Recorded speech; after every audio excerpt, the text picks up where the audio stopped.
Okay masters. మరి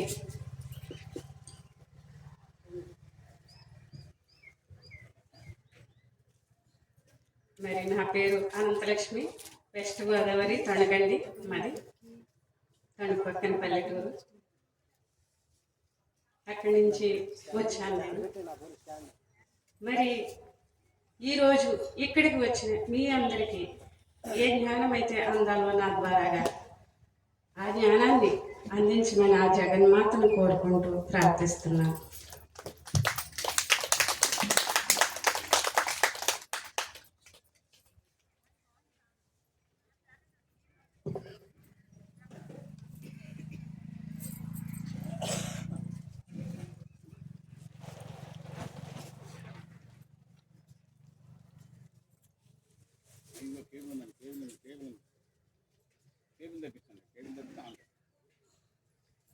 गुरुर्ब्रह्मा गुरुर्विष्णु गुरुदेव महेश्वर गुरु साक्षात् परब्रह्मा तस्मै श्री गुरुवे नमः. श्री गुरुभ्यो नमः. श्री गुरुभ्यो नमः. श्री गुरुभ्यो नमः. मातृदेवो भव पितृदेवो भव आचार्य देवो भव अतिथि देवो भव अखिल चराचर अनाध्यात्मक विश्व चैतन्य स्वरूप देवो भव जगद्गुरु पितृदेवो भव.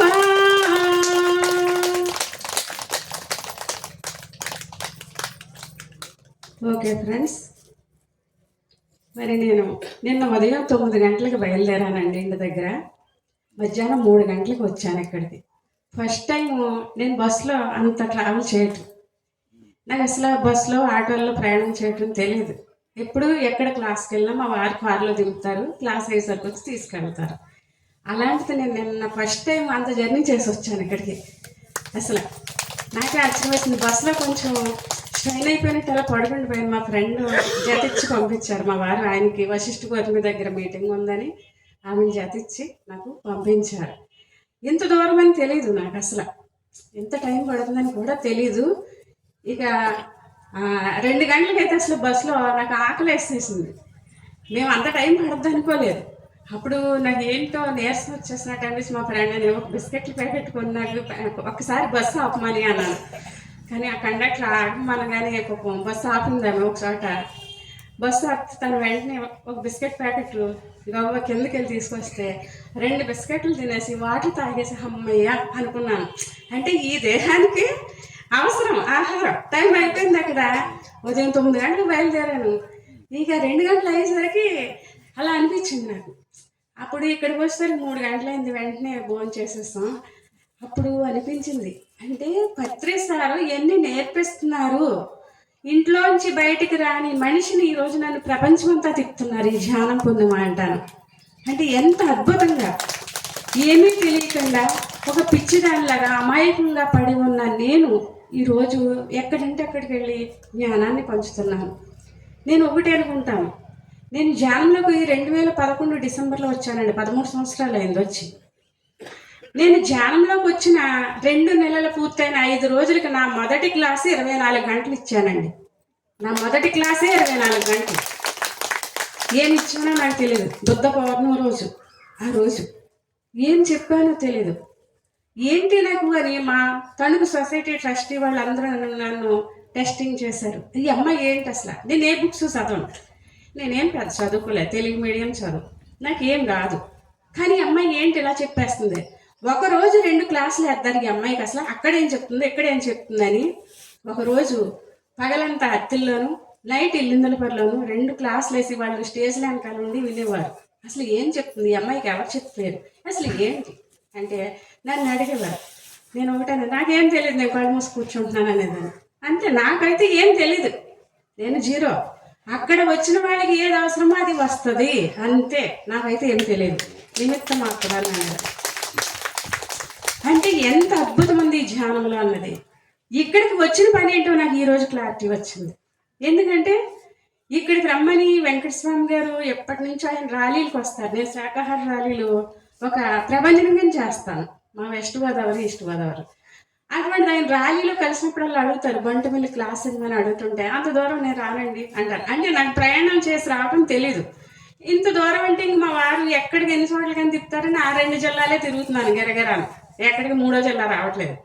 అలాంటి మంది మధ్యనే తిరుపతి చిత్తూరు జిల్లా వెళ్ళి అవన్నీ చెప్పొచ్చాను. ఈ ఫ్రెండ్ని తీసుకునే పంపించారు మా వారు. అయితే ఇక్కడికి అలాగని వాయిదాలు వేస్తుంటే మొన్న రేవతి మేడం యజ్ఞం అమ్మ మీరు రావాలి అంటే వెంటనే యజ్ఞం అనగానే ఓకే అనేసాను. ఓకే అనేసి వస్తాన్నాక నాకు ఒక 5 days క్రితం నేను హాస్టల్గా భూమి మీదకి ఒక పిరమిడ్ని దింపాను. అది క్లియర్గా చూశాను. అది ఎంత మెగా పిరమిడ్ అంటే అద్భుతంగా ఉంది. వెంటనే మా పాపతో అన్నాను, మళ్ళీ భూమి మీదకి ఒక పిరమిడ్ని దింపేశాను హాస్టల్గాను. అది ఫిజికల్గా ఎక్కడ తయారవుతుందో తెలియదు, హాస్టల్గా దింపేశాను. ఓకే మమ్మీ రెడీ అన్నది.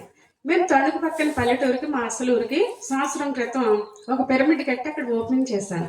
పత్రి సార్కి సార్ ఉండగా ప్రామిస్ చేశాను, చుట్టుపక్కల 5 పల్లెటూర్లు దత్తత చేసుకుని 5 పల్లెటూర్లని శాకాహారంగా మార్చేసి ధ్యానమయం చేసేసి ఒక మెగా పిరమిడ్ కట్టిస్తానని సార్కి మళ్ళీ మాట ఇచ్చేసాను. ఇప్పుడు ఇది నా ఇంటి పైన కట్టించింది శాంపిల్ పిరమిడ్ ఆ ఊరికి అని సార్కి చెప్పాను. సార్ చాలా హ్యాపీగా ఫీల్ అయ్యారు. అలా నేను ఎక్కడింటే అక్కడ పిరమిడ్లు కట్టించడం ఇలా చేస్తున్నాను. అయితే సంవత్సరం అయింది ఓపెనింగ్ అయ్యి పిరమిడ్, కానీ ఆ ఊళ్ళో ధ్యానం క్లాసులు జరగట్లేదు. 3 days చెప్పాను, ఆపేశారు ఊళ్ళో జనం. అమ్మ ఆగి పండగ అయిపోయాక పెడితే కానీ క్లాస్ అని. అప్పటి నుంచి వాయిదాలు వేస్తున్నారు తప్ప క్లాస్ అంటే ముందుకు వెళ్ళట్లేదు. ఇది ఏంటి అంటే కొన్ని శక్తులు ఆపుతున్నాయి. ఆ ఊరిని ఒక ప్రభంజనం చేసేటానికి వెళ్ళాను నేను. వెళితే నేను తణుకులో మేము సెటిల్ అయిపోయాం బిల్డింగ్ అనుకుని. అసలు ఇంకా ఆ ఊరు వెళ్ళి ప్రసక్తే లేదు పల్లెటూరికి. 14 సంవత్సరాల నుంచి తణుకులో ఉండిపోయాం, ఈ జనం హ్యాపీగా తిరుగుతున్నామని. అలాంటిది మళ్ళీ పత్రిసారు మేడం ఆ పల్లెటూరుకి వెళ్ళి అక్కడ నువ్వు ధ్యానమయం చేయాలని పంపిస్తే మళ్ళీ అక్కడికి వెళ్ళి ఒక బిల్డింగ్ కట్టి కింద మేము ఉండేలాగా సెకండ్లో క్లాసులు నడిపేలాగా థర్డ్లో పిరమిడ్ కట్టాను. అది సంవత్సరం క్రితం ఓపెనింగ్ అయింది. కానీ క్లాసులు అసలు స్టార్ట్ అవ్వట్లేదు, ఎవరు ధ్యానం చేసుకోవటానికి రావట్లేదు. డైలీ ఇంకా నా భర్త నేను మా పాప ధ్యానం చేస్తున్నాం ఆ పిరమిడ్లో. ఏంటి ఈ పరిస్థితి, నా ఎనర్జీ సరిపోవట్లేదా ఏంటి, ఎంత దారుణంగా ఉందంటే ఆ శక్తులు ఆపుతున్నాయి. అది క్లియరెన్స్గా మాకు తెలిసిపోతుంది. సరే దీన్ని ఎదుర్కోవాలంటే అవి శరీరం మీద కూడా అటాక్ చేసేస్తున్నాయి నన్ను ఆపడానికి. అటువంటి పరిస్థితుల్లో వారంలో 5 days క్రితం ఒక మెగా పిరమిడ్ని హాస్టల్గా దింపేశాను. అది కనిపించింది, ఆహా వచ్చేసింది టైం ఈ ఊరికి ఇంకా అని. వెంటనే నా లోపల నుంచి వచ్చింది, మా పాప అంది స్టార్ట్ చేస్తే మమ్మీ క్లాసులు అని. లేదు, బంటుమిల్లిలో యజ్ఞం అన్నారు, ఆ యజ్ఞానికి వెళ్ళి నేను అక్కడ ఎనర్జీస్ తీసుకుని వచ్చి స్టార్ట్ చేస్తాను క్లాసులు, ఈ ఊరు ప్రపంచం చేసేస్తాను. అక్కడ ఏదో శక్తి ఉంది అనిపిస్తుంది నాకు, అక్కడికి వెళ్ళాలి, ఆ శక్తిని తీసుకుని వస్తాను. ఏంటి మమ్మీ అలా మాట్లాడుతున్నా, అక్కడేం శక్తి ఉంది, శక్తి లేనిది ఎక్కడ ఉందంటే లేదు. ఒక్కొక్క ప్లేస్లో ఒక్కొక్క శక్తి ఉంటుంది. నా ఆత్మ శక్తి ఉంది, అక్కడ ఏదో శక్తి ఉంది, ఆ శక్తిని కనెక్ట్ అయ్యి వచ్చి ప్రపంచం చేస్తాను చూడు ఈ ఊరంతా. ఈ ఊరికి మొదటి ధ్యానం నేనే ప్రస్తుతం, కానీ ఈ ఊరంతా మార్చేసి ఒక్కో బస్సు వేసుకుని తీసుకెళ్ళిపోతాను జనాలు యజ్ఞాలకి అన్నానండి. ఓకే ఆల్ ది బెస్ట్ అంది. వచ్చాను నేను. వచ్చిన వెంటనే కళ్ళు మూసిన వెంటనే మాస్టర్స్ అన్నారు, ఇక్కడ నీ పని ఉంది అందుకు వచ్చావు, నీ పని కోసమే వచ్చావు ఇక్కడికి అంటున్నారు మాస్టర్స్. వెంటనే నేను రేవతి మేడం చెప్పాను, ఇక్కడ ఏదో నాకు పని మీద వచ్చానంట మేడం, ఇలా మాస్టర్ చెప్పారంటే చాలా సంతోషం అమ్మ అన్నారు. ఈరోజు ఉదయం 5 గంటలకు వచ్చి నేను ధ్యానంలో కూర్చున్న వెంటనే చూస్తే ఇక్కడ జగన్మాత ఆడుకుంటుందండి 8 సంవత్సరాల పాప రూపంలో. ఈ ప్లేస్ మొత్తం గ్రౌండ్ అంతా ఆటలో ఎంత ఆనందంగా తిరుగుతుందో. ఆవిడ అలా తిరుగుతుంటే 8 సంవత్సరాల పాపల అక్కడికి ఒక సోలు వచ్చింది. ఎవరు అంటే విజయవాడ జక్కా రాఘవరావు గారి భార్య పద్మా మేడం సోలు వచ్చిందండి ఈరోజు ఉదయం ఇక్కడికి. ఆవిడ వచ్చి ఈ పాప ఆడుకుంటుంటే ఈ పాపని ఇలాగా హత్తుకుని ఎత్తేసుకుంది ఒక్కసారి. ఇలా పైకి లేపి ఎత్తేసుకునేసరికి నేను వెంటనే నా సోల్ పరిగెట్టుకుని వచ్చి, మేడం మేడం ఎవరనుకుంటున్నారు మీరు ఎత్తుకున్నది, ఎవరనుకుంటున్నారంటే ఎవరమ్మా అంటే, ఆవిడ ఎవరో తెలుసా, జగన్మాత బాలా త్రిపుర సుందరి మీరు ఎత్తుకున్న పాప బాలాత్మగా తిరుగుతుంది ఇక్కడ, బాలా త్రిపుర సుందరి అని నా ఆత్మ చెప్తుంది. ఆవిడ ఒక్కసారి అవాక్ అయిపోయింది. అవునా అమ్మ అన్నారు. అవును తల్లి, బాలా త్రిపుర సుందరి ఈ ప్లేస్ అంతా నిండిపోయింది, శక్తి స్వరూపిణి అని నా ఆత్మ చెప్తుంది ఆవిడకి. ఆవిడ ఎంతో ఆనందపడిపోయింది. ఇక అది చూసిన తర్వాత నాకు ఆనందం, ఎంత ఆనందం అంటే అప్పుడు నాకు అర్థమైంది నేను ఇక్కడికి వచ్చింది ఎందుకంటే ఆ జగన్మాత శక్తిని నేను తీసుకుని వెళ్ళి అక్కడ ప్రభంజనం చేయడానికి నేను ఇక్కడికి వచ్చాను అన్నమాట అనేదని. అంటే శక్తి ఎనర్జీ కావాలి ఎప్పుడు, ప్రతి నిమిషం కూడా పత్రి సార్ చెప్పేవారు, స్త్రీ శక్తి ఎనర్జీ, ప్రతి పురుషుడి వెనుక ఒక స్త్రీ శక్తి నడిపిస్తుంది అని సార్ చెప్పేవారు. ఎందుకంటే అంత అద్భుతమైన శక్తి. సత్యయుగం ఇప్పుడు, ఈ సత్యయుగంలో మరి త్రేతాయుగంలో ఈ భూమి మీదకి జగన్మాత సీతామాతగా జన్మ తీసుకుని వచ్చింది. ఎందుకని లోక సంరక్షణ కోసం జగన్మాత వచ్చింది త్రేతాయుగంలో. మరి అదే జగన్మాత ఈరోజు అయోధ్యాపురంలో విగ్రహ ప్రతిష్ఠ జరిగింది. ఆవిడకి ఒక్కసారి ప్రణామాలు తెలుస్తుంది. మనం ఇందాక ధ్యానంలో ఉన్న టైంలో ఆ జగన్మాత ఈరోజు మరి అయోధ్యలో మళ్ళీ విగ్రహ రూపంలో ప్రతిష్ఠ జరిగింది. ఎంత అద్భుతమండి. అంటే సత్యయుగ స్థాపన చూసారా ఎంత అద్భుతంగా ఉందో. ఆ జగన్మాతే మళ్ళీ వస్తుంది.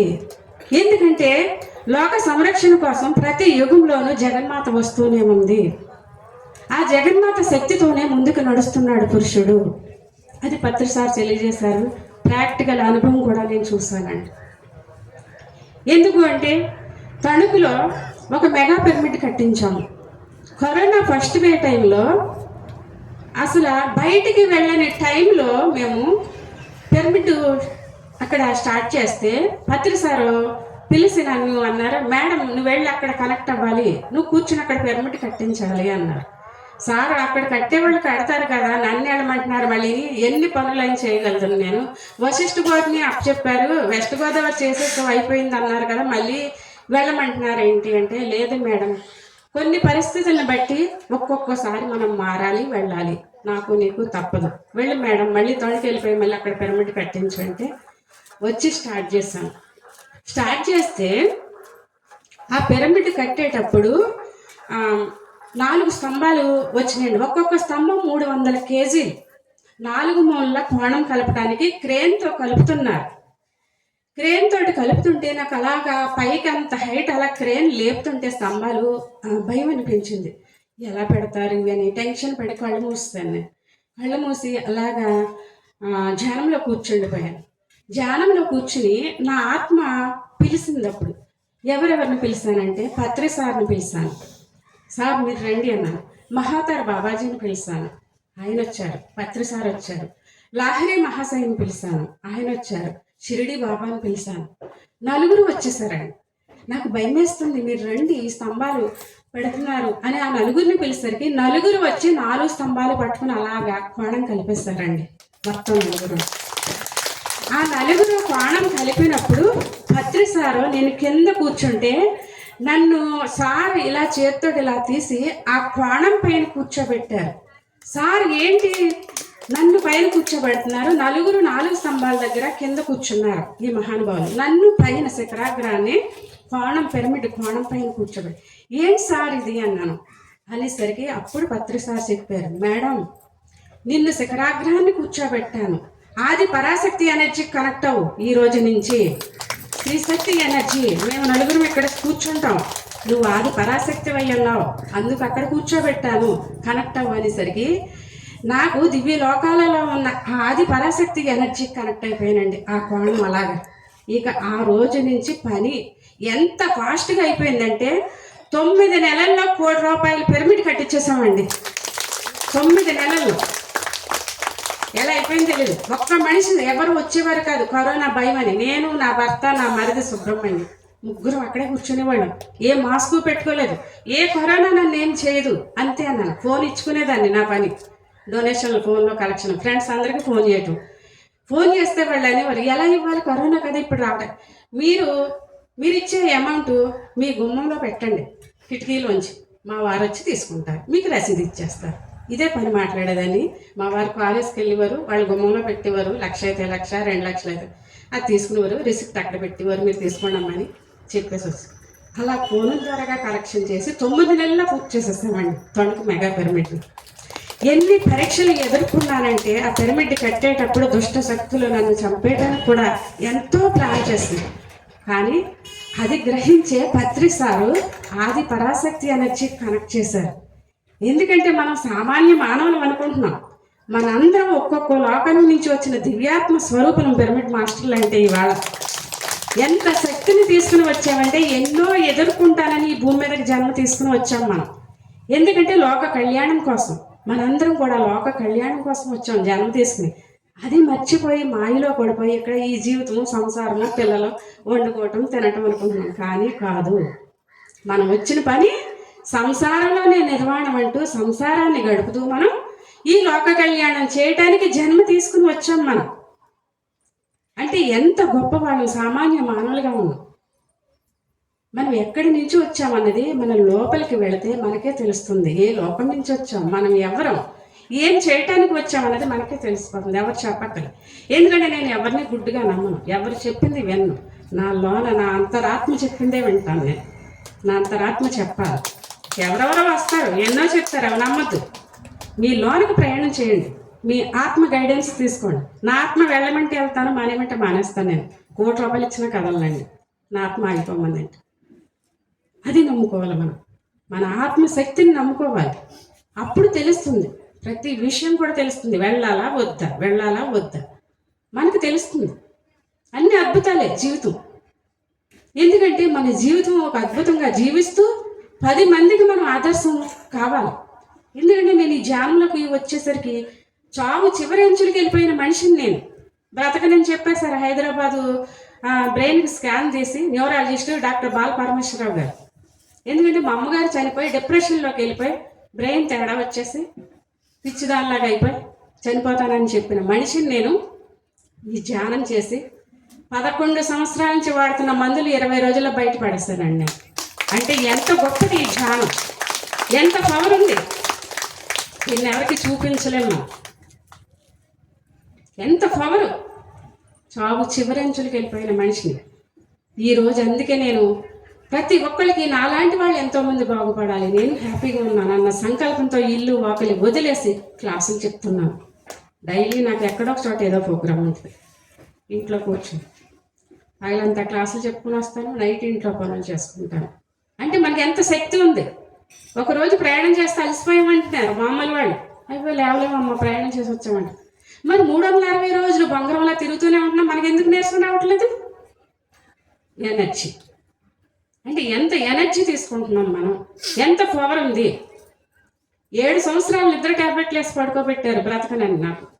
ఎందుకంటే ఆ నిద్ర ట్యాబ్లెట్ లేకపోతే ఏడుస్తూ ఉండేదాన్ని, నరాలు చుట్లిపోతే బ్రెయిన్ తేడా వచ్చేస్తుందని నాకు ఉదయం ఒక ట్యాబ్లెట్, సాయంత్రం ఒక ట్యాబ్లెట్ వేసి పడుకోబెట్టేవారు. అలా 7 సంవత్సరాలు నిద్ర ట్యాబ్లెట్లు వేసి పడుకోబట్టి బ్రతకననుకున్న మనిషిని ఇవాళ నేను కింగ్లా తయారైపోయానండి. అంటే ఎంత గొప్పది ఈ ధ్యానం. మా వారు ఒకటే అంటారు, నువ్వు వంట చేయకపోయినా పర్వాలేదు, ఫ్రూట్స్ తినైనా బతికేద్దారు. వెళ్ళి క్లాస్ చెప్పరా ముందు, నీలాంటి వాళ్ళు బాగుపడాలి ప్రపంచంలో. ఎంతమంది పిచ్చోళ్ళు అయిపోయి మానసికంగా కష్టాలు నష్టాలు అనుభవిస్తూ రకరకాలుగా బాధలతో అనుభవిస్తున్నారు, వాళ్ళకి ఈ జ్ఞానాన్ని అందించు అంటారు. అవును కదా, మనం బాగున్నాం, మన పక్క వాళ్ళు బాగుండాలి, ప్రపంచం అంతా బాగుండాలి. ఎందుకంటే అందరూ శాంతియుతంగా ఉండాలి. ఇప్పుడు ఎక్కడ చూసిన హింస పెరిగిపోయింది, కలియుగ ప్రభావం. ఈ హింసను తగ్గించాలి అంటే ఒక పిరమిడ్ మాస్టర్కే సాధ్యమైందండి. ఈ భూమి మీదకి ఎంతో మంది గురువులు వచ్చారు, కొంతవరకే చెప్పి వెళ్ళిపోయారు. సంపూర్ణంగా సంపూర్ణ మనిషి వరకు శాకాహారిగా చేస్తానన్నది జగద్గురు బ్రహ్మర్షి పత్రిజీ ఒక్కాయనే. ఎంతో మంది గురువులు వచ్చారు, కానీ కొద్దిగానే చేసి వెళ్ళారు, వాళ్ళు చేయగలిగినంతా చేసి వెళ్ళారు. కానీ చివరి మనిషి దాకా మారుస్తానన్నది పత్రి సారే. ఎంత గొప్ప గురువు అండి, ఎన్ని జన్మల పుణ్యం ఉంటే మనం అటువంటి మహాగురువు దగ్గరికి చేరామన్నది నేను ధ్యానం చేశాక తెలిసింది. ఎందుకంటే ఆ మహానుభావుడు ఎవరో నాకు తెలీదు. అటువంటి టైంలో ఆయన నన్ను తట్టి లేపి ధ్యానం చేయమన్నారు. ఈయన ఎవరో ధ్యానం చేయమంటున్నారు అనుకున్నాను. ఒక పిరమిడ్ తెచ్చి మా ఇంట్లో పెట్టారు, పిరమిడ్ మాస్టర్లు. దానిపైన పత్రిసారి బొమ్మ ఉంటే నాకు నచ్చలేదు. అప్పుడు ఆయన ఎవరో తెలీదు, ధ్యానంలోకి వచ్చిన కొత్త. నాకు శ్రీమన్నారాయణ ఇష్టం. ఒకవైపున బుద్ధుడు, ఒకవైపున ఈశ్వరుడు, ఒకవైపున శ్రీమన్నారాయణుడు, ఒకవైపున పత్రిసారి ఉంటే పత్రిసారి ఫోటో ఫ్రంట్ పెట్టారు కిటికీ దగ్గర. అది నచ్చలేదు. వాళ్ళు వెళ్ళిపోయి మార్చేద్దారా, ఈ గడ్డమైన ఫోటో పెట్టారు ఎందుకు, ఎంత ధ్యానం నేర్పితే మాత్రం అడ్వర్టైజ్మెంట్ ఇది అన్నాను. వాళ్ళు వెళ్ళిపోయి బోధ తిప్పేద్దారనుకుని మర్చిపోయాను. తెల్లారి 5 గంటలకు ధ్యానంలో కూర్చుంటే హాస్టల్ మాస్టర్స్ వచ్చి లైన్గా 4 ఫోటోలు పెట్టి చూపిస్తున్నారు. వాళ్ళు ఏమంటున్నారంటే, నువ్వు నమ్ముకున్న లక్ష్మీనారాయణుడు ఒకవైపున ఉన్నాడు, ఆ లక్ష్మీనారాయణుడే ఈశ్వర స్థితిలో ధ్యాన స్థితిలో ఇంకొక వైపున ఉన్నాడు. ఈశ్వర స్థితిలో ఉన్నటువంటి ఈశ్వరాత్మ ఏదైతే ఉందో ఆ ఈశ్వరాత్మ గౌతమ బుద్ధునిగా జన్మ తీసుకుని వచ్చి ఇంకొక వైపున ఉన్నాడు. గౌతమ బుద్ధునిగా జన్మ తీసుకుని వచ్చి జన్మ తరించిపోయి వెళ్ళిపోయిన ఈశ్వరాత్మ ఏదైతే ఉందో ఈ కలియుగంలో ఈ ప్రపంచాన్ని మార్చడానికి బ్రహ్మర్షి పత్రిజీ అనే ముసుగు ధరించి వచ్చింది భూమి మీదకి. ఆ లక్ష్మీ నారాయణుడే ఈ జగద్గురువు. ఇప్పుడు అర్థమైందా గడ్డమైన ఎవరో అని. అసలు పాదాలు పట్టుకుని యక్షిస్తాను. ఇంత అద్భుతమా, ఇలా కనిపిస్తుందా, ఇలా చెప్తారా, నా కళ్ళని నేను నమ్మలేకపోతున్నాను. కళ్ళు మూస్తుంటే చెప్తున్నారు, ఏంటి ఈ మిరాకిల్స్, నాకే అర్థం కావట్లేదు.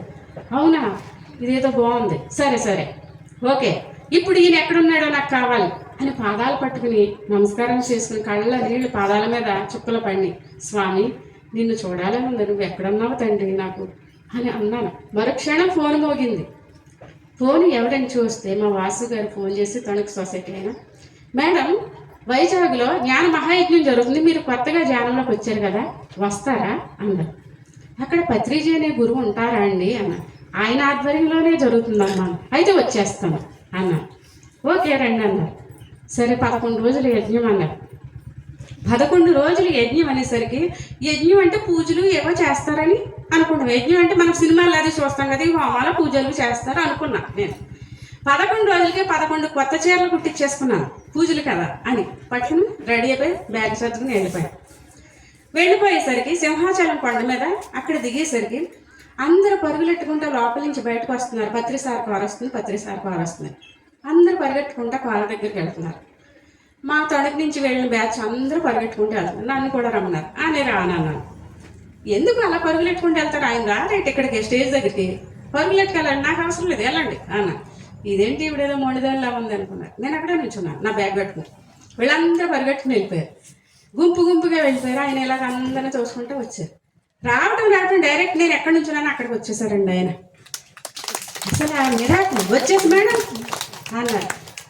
ఆ షేక్ హ్యాండ్ ఇస్తారని దీనేంటి చెయ్యిలాగా అంటున్నారు అన్నాను. అప్పుడు మా వాళ్ళందరూ చెయ్యి అన్నారు. చెయ్యి ఇచ్చాను, షేక్ హ్యాండ్ ఇచ్చి ఇలా పట్టుకుని కళ్ళు పెట్టి చూసి, అప్పుడు ఇప్పుడు హ్యాపీ అయినా అనేసి వెళ్ళిపోయారు. నేనేం మాట్లాడలే, ఏంటి అయినా అనుకున్నా స్టేజ్ మీద వెళ్ళి. అప్పుడు నాకు అర్థమైంది, ఎందుకంటే భగవంతుడు అంటే మనందరికీ ఇష్టమే, కానీ భగవంతుడికి మనం ఇష్టమైనప్పుడు ఆయనే వస్తాడు మన దగ్గరికి, మనం వెళ్ళక్కర్లా.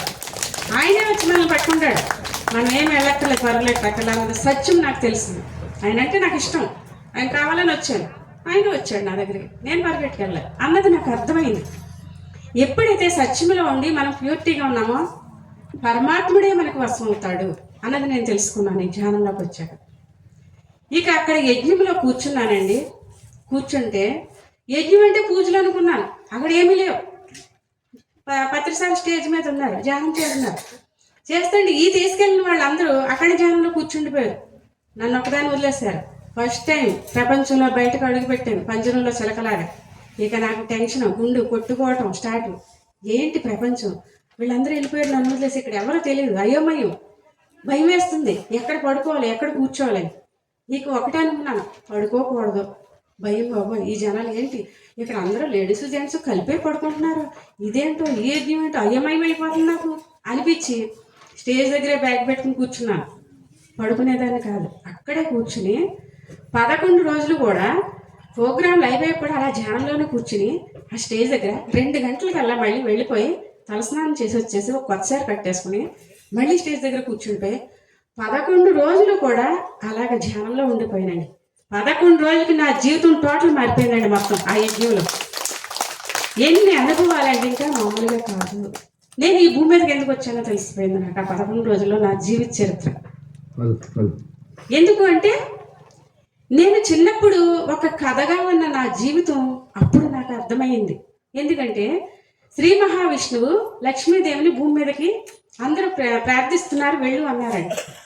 ఆవిడ నాకు కూడా నలుగురిని పంపిస్తే వెళ్తాను, నలుగురిని ఇవ్వండి అంటే ఎవరు కావాలంటే ఒక దొంగోడు కావాలి, ఒక రాజు కావాలి, ఒక అగ్ని కావాలి, ఒక ధర్మం కావాలి. ఈ నలుగురిని పంపించండి, నలుగురు ఉన్నంత కాలం నేను భూమి మీద ఉంటాను, వాళ్ళు వచ్చేసినప్పుడు మరి క్షణం నేను వచ్చేస్తాను అంటే స్వామి తీసుకెళ్ళమన్నారండి. తీసుకెళ్ళమంటే ఆవిడ వచ్చింది భూమి మీదకి. భూమి మీదకి వచ్చి ఒక ఇంటి ఇల్లాలి ఇంటికి వచ్చింది ఆవిడ. ఆవిడ ధ్యానం చేసి ఆవిడ ఇంట్లో కూర్చొని లక్ష్మీదేవి ధ్యానం చేసుకుంటుంటే వచ్చిన రోజు నైటు దొంగోడి పని ఏంటండి, దొంగలించడమే కదా. ఆ ఇంటి ఇల్లాలివి సంపద అంతా తీసుకుని డబ్బు బంగారం సర్దుకుని బ్యాగ్లో జంప్ అయిపోయాడు వైకుంఠానికి. వెళ్ళిపోయి స్వామి నా పని అయిపోయింది, భూలోకంలో నేను వచ్చేసాను అన్నాడు. ఓకే అన్నారు స్వామి. రెండో రోజు రాజు ఉన్నాడు. ఈ రాజు ఈ ఇంటి ఇల్లాలి ఆస్తులన్నీ దస్తావేజులు పట్టుకుని జంప్ అయిపోయి స్వామి నా పని అయిపోయింది భూలోకంలో నేను వచ్చేస్తాను అని ఓకే అన్నారు స్వామి. మూడో రోజు చూశారు అగ్ని ఆ ఇంటి ఇల్లు తగలబెట్టేసింది. అగ్నిస్థితి ఏంటి, కాల్చటమే. తగలబెట్టేసి జంప్ అయిపోయి వెళ్ళిపోయి స్వామి నా పని అయిపోయింది వచ్చేసాను ఓకే అన్నారు స్వామి. నాలుగో రోజు చూశారు ధర్మం రావట్లేదు. ఏమిటి, ధర్మం వస్తే లక్ష్మీదేవి వచ్చేస్తుంది, ఇంక నలుగురు వచ్చేసినప్పుడు వచ్చేస్తానంది కదా ఆవిడ అని ఈయన చూస్తున్నారు. కానీ ధర్మం రావట్లేదు.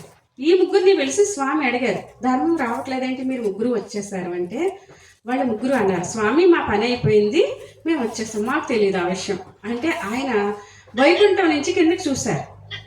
కిందకి చూస్తే అక్కడ ఏం జరుగుతుంది అంటే ఈ ఇంటి ఇల్లాలు దొంగోడు మొత్తం డబ్బు బంగారం పట్టుకెళ్ళిపోయినందుకు బాధపడట్లేదు, రాజు ఆస్తులన్నీ పట్టుకెళ్ళిపోయినందుకు బాధపడట్లేదు, అగ్ని ఇల్లు కాల్చి బూడిద చేసేసింది అందుకు బాధపడట్లేదు. ఈవిడ ఏం చేస్తుంది, ఇంటిల్లాలు ఆ ఇల్లు కాలిపోయింది బయటకు వచ్చేసి రోడ్డు పక్కన పెద్ద చెట్టు ఉంటే ఆ చెట్టు కింద కూర్చుని ప్రశాంతంగా ధ్యానం చేసుకుంటుందండి ఆవిడ. ఎప్పుడైతే ప్రశాంతంగా ధ్యానం చేసుకుంటుందో లక్ష్మీదేవి వచ్చి ఆవిడ పక్కన కూర్చుని ధ్యానం చేసుకుంటుంది, లక్ష్మీదేవి పక్కన ధర్మం వచ్చి కూర్చుని ధ్యానం చేసుకుంటుంది.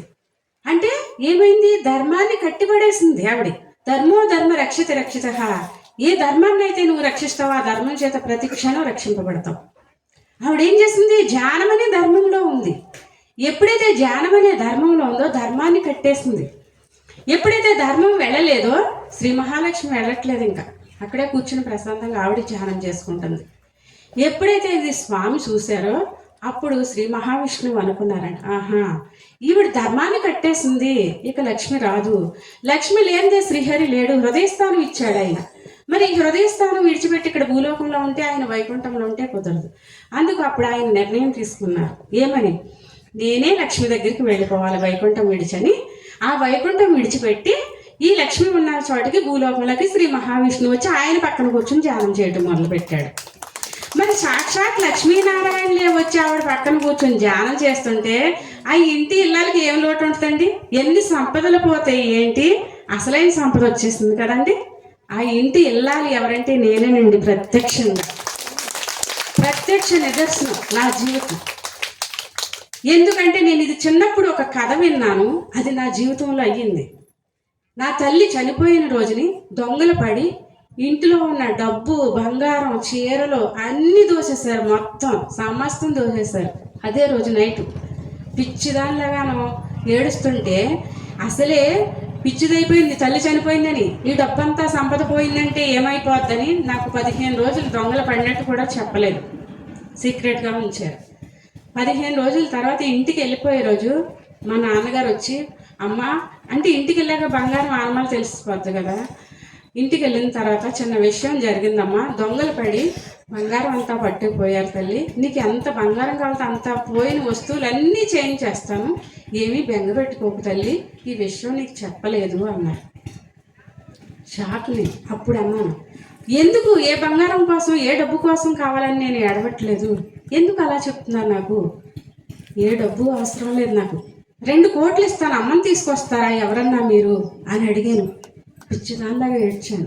అప్పుడు అన్నారు, అమ్మా అమ్మని డబ్బుతో తీసుకురాలేమమ్మా, దేవుడి దగ్గరికి వెళ్ళిపోయిందమ్మా, నువ్వు అలా పెట్టుకోకమ్మా అని ఏడ్చారు మా నాన్నగారు పట్టుకుని. అప్పుడు అన్నాను, ఈ డబ్బు ఈ బంగారము శాశ్వతం కాదు, నాకు ఈ సంపద వద్దు, నాకు అమ్మే కావాలి, నేను అమ్మ దగ్గరికి వెళ్ళిపోతాను, నేను చచ్చిపోతే అమ్మ దగ్గరికి వెళ్ళిపోవచ్చు అని పిచ్చిదానిలాగా ఏడ్చి ప్రతి క్షణం చచ్చిపోవడానికే ప్రయత్నం చేసేదాన్ని నేను. అంటే తల్లి ప్రేమ నాకు అంత పిచ్చిదాన్ని అయిపోయాను.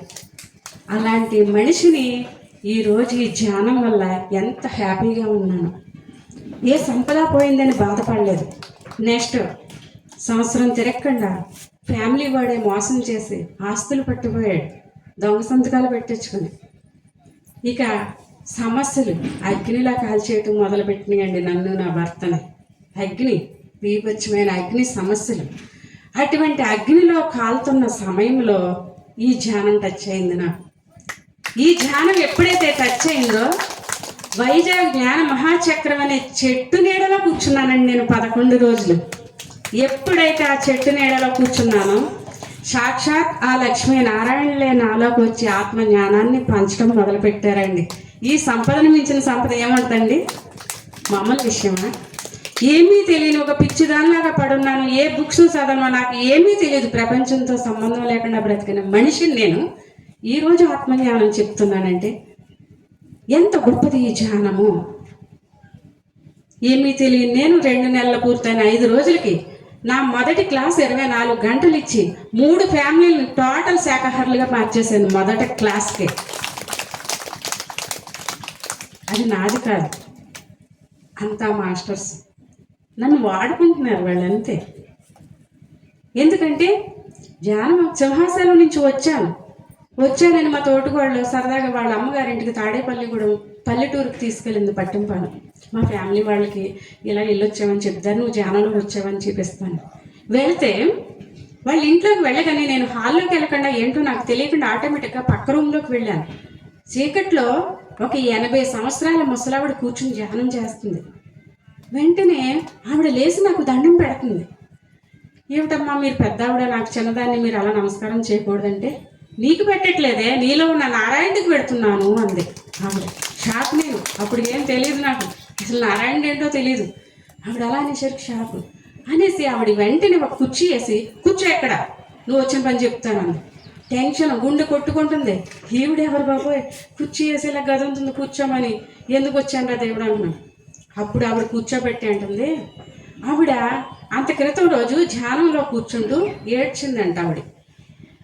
ఆవిడకి 2 కూతుళ్ళు కొడుకు, 3 ఫ్యామిలీలు ఉమ్మడిగా ఒకచోటే ఉంటున్నారు, ఒకే పెద్ద ఇల్లు. అయితే 3 ఫ్యామిలీలు కూడా ఫుల్ మాంసాహారం బీభత్సంగా తినేస్తూ చేపల చెరువు ఒకటి పెంచుకుని రోజు తెచ్చుకుని కోసుకుని వండుకుని తినేస్తున్నారంట వాళ్ళు. ఈవిడ 50 సంవత్సరాల నుంచి ధ్యానం చేస్తుందంట ఈ ముసలావిడ. ఈవిడ మాంసాహారం తిందు. ఈవిడ ఏడుస్తూ కృష్ణ పరమాత్మని అడిగిందంట ఆవిడ ధ్యానంలో, నా పిల్లలు 3ని మార్చవా శాకాహారులుగాను? 3ను కృష్ణుడిని ఉయ్యాల్లో పెట్టి ఊపుతున్నారు, కృష్ణుడికి వెండి కంచంలో భోజనం పెడుతున్నారు, వెండి గిన్నెలో పాలు పోస్తున్నారు. వాళ్ళ పూజ ఎంత పరాకాష్ఠలో ఉందంటే చూశాను. వాళ్ళ ఇంట్లో పెద్ద చెక్క ఉయ్యాల్లో కృష్ణుడి విగ్రహం, ఆ కృష్ణుడి విగ్రహానికి వెండి కంచంలో భోజనం పెడుతున్నారు, వెండి గిన్నెలో పాలు పెడుతున్నారు.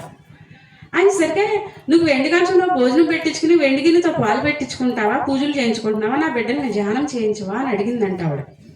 అడిగితే శ్రీకృష్ణ పరమాత్మ ధ్యానంలో కనిపించి అన్నారంట, వచ్చేస్తుంది నీ ఇంటికి ఇంకా టైం, నీ కర్మలు దగ్ధం అయిపోయినాయి, నీ బిడ్డలు మారి టైం వచ్చింది, సాక్షాత్ లక్ష్మీ నారాయణలే వచ్చి నీ ఇంట్లో క్లాస్ చెప్తారు, నారాయణ స్వరూపంలో ఒక అమ్మాయి వస్తుంది, రేపు మధ్యాహ్నం 2 గంటలకు వస్తుంది, 1 గంటకి నువ్వు రెడీగా ఉండు అన్నారంట. కరెక్ట్గా ఆవిడకి చెప్పినట్టుగా 1 గంటగా నేను అక్కడ పాలు పెట్టానండి. అంతే కుర్చీ వేసేసింది, నేను మాట్లాడతా లేదు, కూర్చో అంటుంది ఆవిడ. కూర్చుంటే అప్పుడు అంటుంది స్టార్ట్ చేయ క్లాస్ అంటుంది. 3 ఫ్యామిలీని పిలిచి కూర్చోబెట్టేసింది. నాకు టెన్షన్, ఏం చెప్పాలో నాకు తెలియదు. నాకేం తెలుసు ధ్యానం గురించి, నేను ఎక్కడ ఒక క్లాస్ వెళ్ళలేదు, పోనీ ఏమీ, నాకు ఫోన్ కూడా రాదు, ఏమీ తెలియదు. నేను టీవీ చూడను, ఏ సినిమా చూడను, ఏ సీరియల్ చూడను, ఏం చెప్తాను నేను. అయ్యేసరికి స్టార్ట్ చేయంటుంది ఆవిడ. ఏమి స్టార్ట్ చేయను, నాకు టెన్షన్ వచ్చేస్తుంది. ఈవిడ ఎవరంటే మా తోటికోడలు, మా అమ్మమ్మ. ఏం కంగారు పడకు అంది. ఏంటి ఈవిడ ఎలా పట్టుకుంది అంటే, లేదు కూర్చొని నువ్వు ధ్యానం చేయి అన్నది. వెంటనే ఇంకా చేసే పరిస్థితి ఏమీ లేదు, ధ్యానమే చేద్దాం అనుకున్నాను. వెంటనే కళ్ళు మూసేసాను. కళ్ళు మూసేసరికి అందరూ కళ్ళు మూస్తారు. అలా ఒక అరగంట ధ్యానం చేస్తానండి. అరగంట ధ్యానం చేసిన తర్వాత కళ్ళు ఇప్పాను. ధనామంటే క్లాస్ వచ్చేస్తుందండి. స్టార్ట్ చేస్తాను. ధనామంటే క్లాసు నైట్ 10 గంటల దాకా కూర్చున్న దాన్ని లేకుండా క్లాసు చెప్పేశాను. 10 గంటలకు ఆపాను. 10 గంటలకు ఆపితే 2 ఇడ్లీ పట్టుకొచ్చావిడ. 2 ఇడ్లీ తిని మళ్ళీ ధ్యానం చేయించంటుంది. ఇప్పుడు వదిలిపెట్టేలా లేదు. నా కర్మ కాలిపోయి వచ్చాను ఇక్కడికి అనుకున్నాను. 2 ఇడ్లీ తిన్నాక మళ్ళీ ధ్యానం చేయించు, బుద్ధ పౌర్ణమి ఇవాళ అంది. మొత్తం అందరినీ కూర్చోబెట్టేశాను. తెల్లవారులు బుద్ధ పౌర్ణమి ధ్యానం చేయించేశాను. ధ్యానం చేయించేసాక 6 గంటలకి కళ్ళు ఇప్పి నేను బయటకు వచ్చి బాత్రూమ్కి వెళ్దారని బయటకు వచ్చేసరికి ఆ పెద్ద ఆవిడ బాత్రూంలోంచి బయటకు వచ్చింది. నేను బాత్రూంలోకి వెళ్ళాను. ఆవిడ లోనకి వచ్చేసి ఉయ్యాల దగ్గర గోడకేసి తల కొట్టేసుకుని ఏడ్చేస్తుందంట. ఎందుకని? వాళ్ళ కూతురులు 2 ఫ్యామిలీలు నమ్మారు. పూర్తిగా తెల్లవారులు ధ్యానం చేయాలి. కోడలు నమ్మలేదంట. కోడలు వెటకారంగా అన్నట్టు ఇలాంటి ధ్యానాలు చాలా చూసాం, చాలా మంది చెప్తారు, ఏదో కబుర్లు చెప్తారు, వీళ్ళు ఏదో బుక్స్ చదివా ఉందంట. ఆ మాటలకి కోడలు మారలేదని వీడికి బాధ వచ్చేసి కృష్ణ అంటే గోడకేసి కొట్టేసుకుని ఉయ్యాలకేసి కొట్టేసుకుని తల ఏడ్చేస్తుందంట.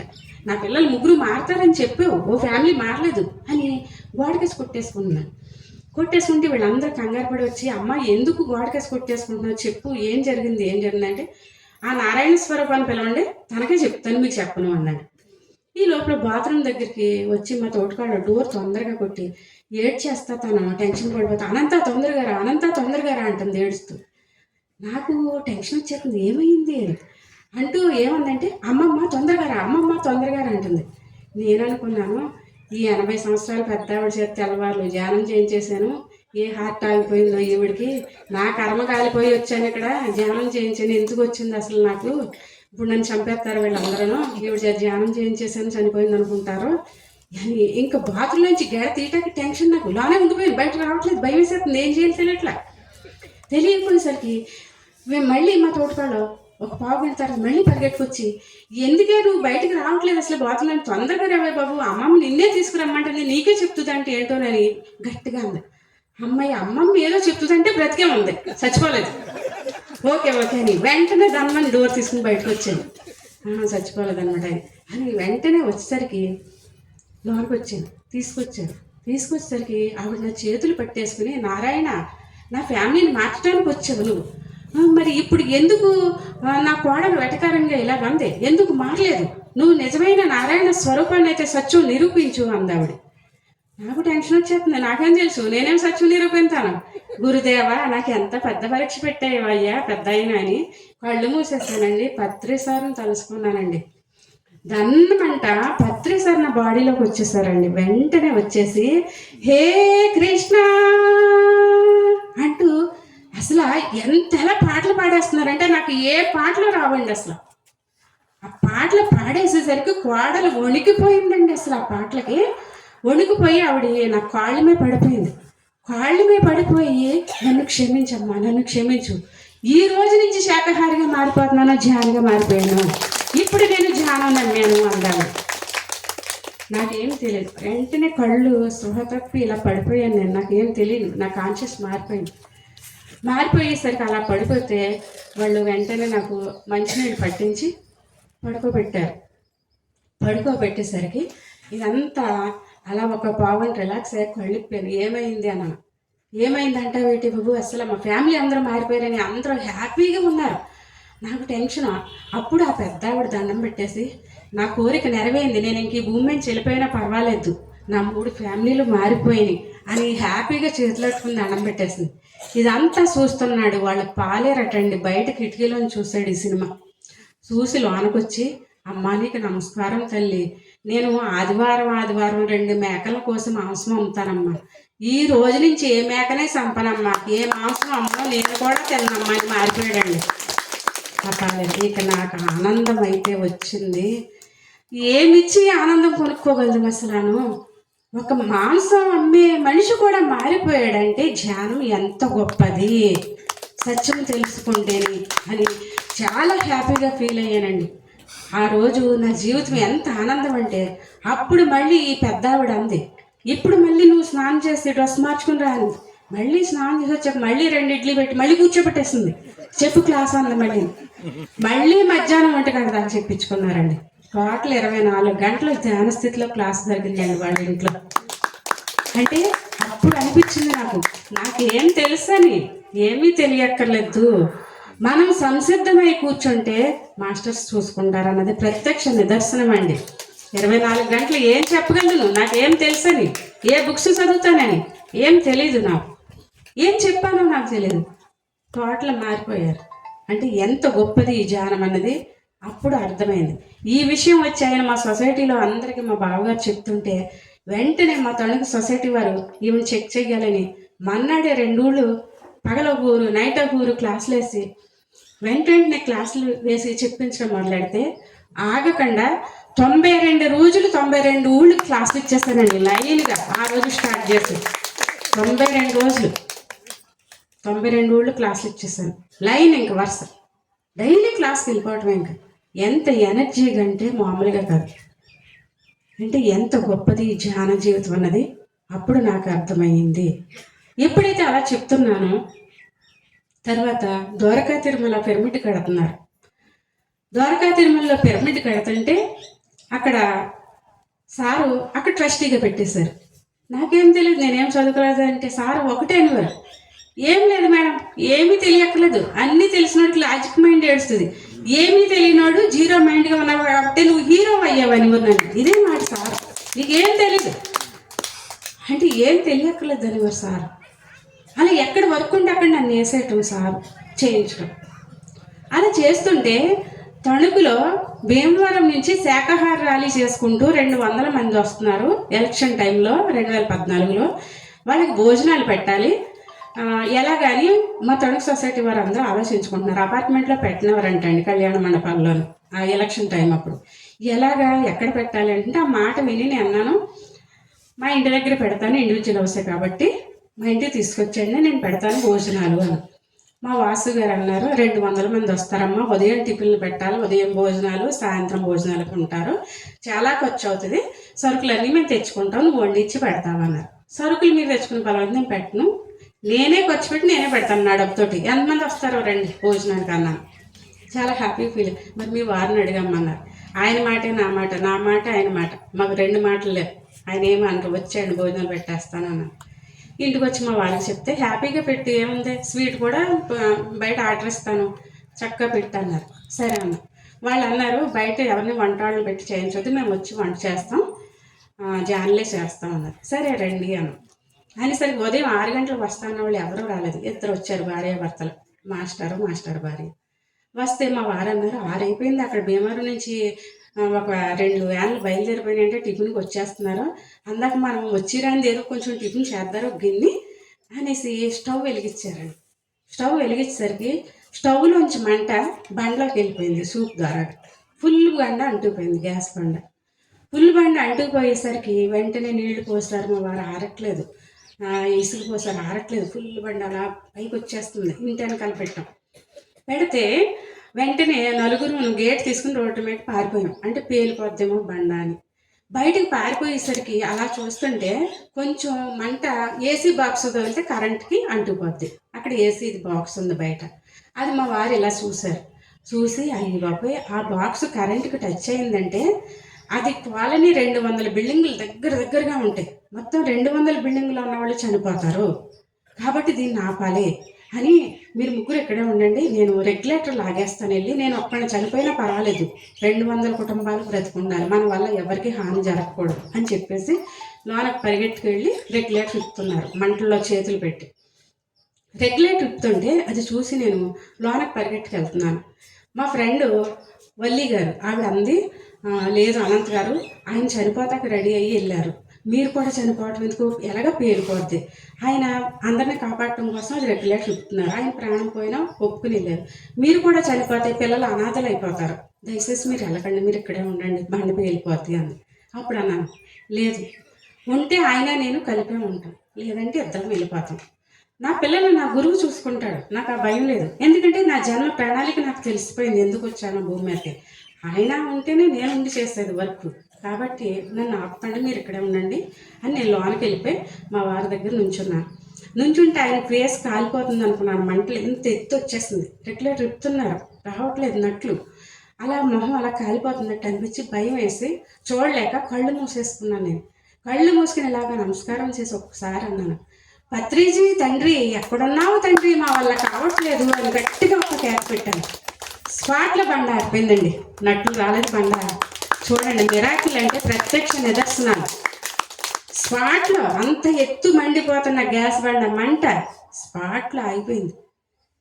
స్టవ్ మీద చిన్న గిన్నె పట్టుకుంటే చేతులకు బొబ్బలు వచ్చేస్తాయి కదా, మంటల్లో చేతులు పెట్టినట్లు నా భర్త చేతికి చిన్న మరక కూడా పడలేదండి.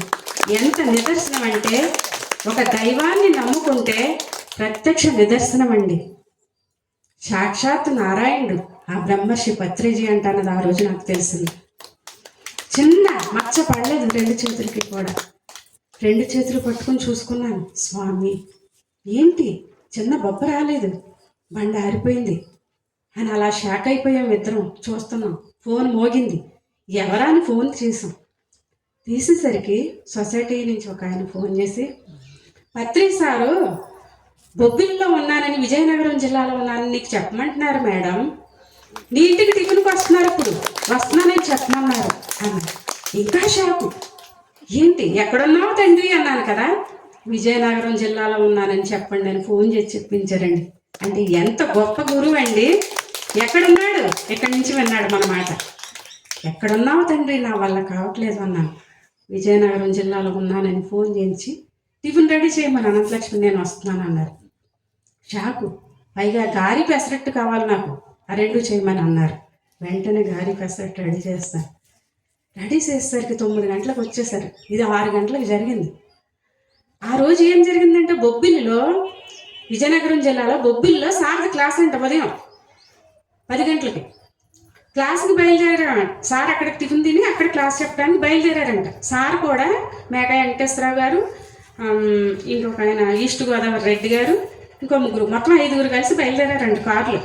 కారు స్టార్ట్ అయ్యి కొంచెం దూరం వెళ్ళేసరికి సార్ సడన్గా కారు ఆపన్నారంట. డ్రైవర్ని ఆపారంట.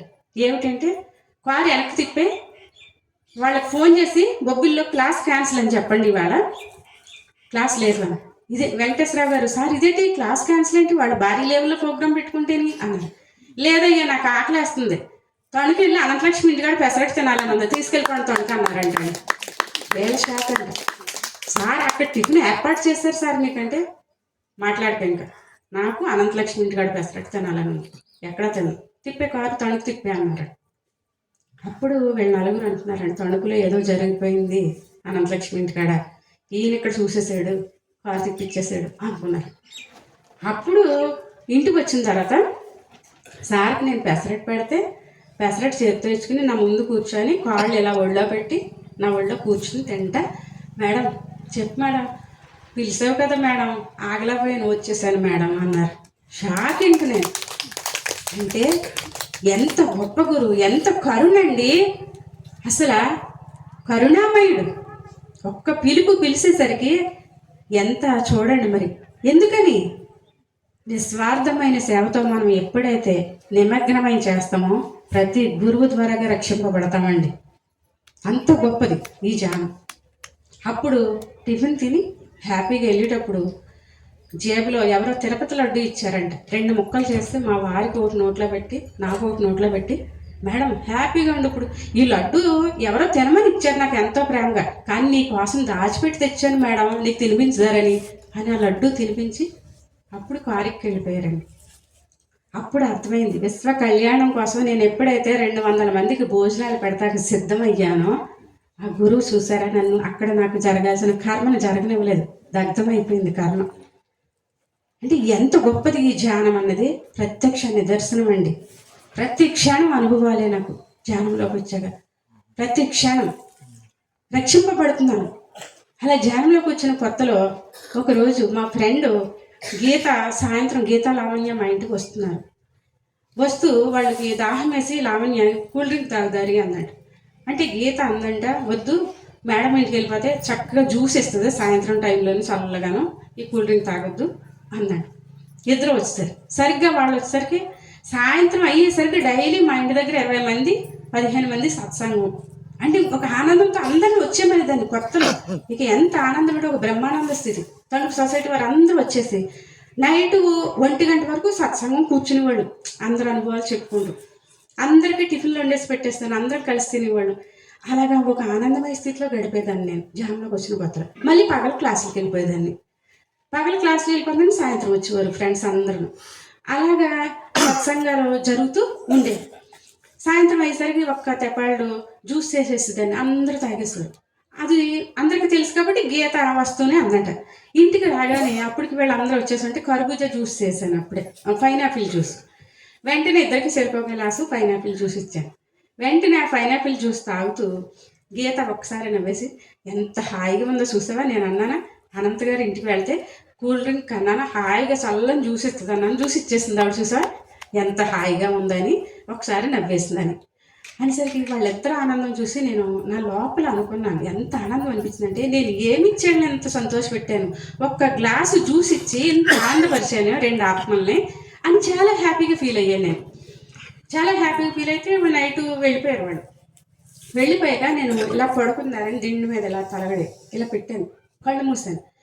కళ్ళు మూసేసరికి నా కళ్ళు లాక్ అయిపోయింది, నిద్ర పట్టట్లేదు. నిద్ర కాదు, కళ్ళు లాక్ అయినాయి. మహాతార్ బాబాజీ వచ్చేసారు. మహాతార్ బాబాజీ వచ్చి అంటున్నారు, నువ్వు గీతకి ఒక గ్లాసు జ్యూస్ ఇచ్చే ఆనందాన్ని పొందేసాను అనుకుంటున్నావు, ఆనందం ఏం పొందేవు, అసలైన ఆనందాన్ని రాబోయే కాలంలో పొందుతావు నువ్వు అంటున్నారు. అవునా, దీన్ని మించిన ఆనందం ఇంకా ఉందా అన్నాడు. అవును, దీన్ని మించిన బ్రహ్మానందాన్ని పొందుతావు నువ్వు ఇంకాను, ఎలా పొందుతాను అన్నాడు. అంటే ఈ భూమి మీద ప్రజలందరికీ వేదాల సారాంశాన్ని చెప్తావు నువ్వు, ఇంకా బ్రహ్మానందాన్ని పొందుతావు అన్న. వేదాల సారాంశమా? వేదాలంటే ఏంటి నాకు తెలియదే, నేనేం బ్రాహ్మణ కుటుంబంలో పుట్టలేదే, వేదాలు ఏంటి నాకు రావు కదా అన్న.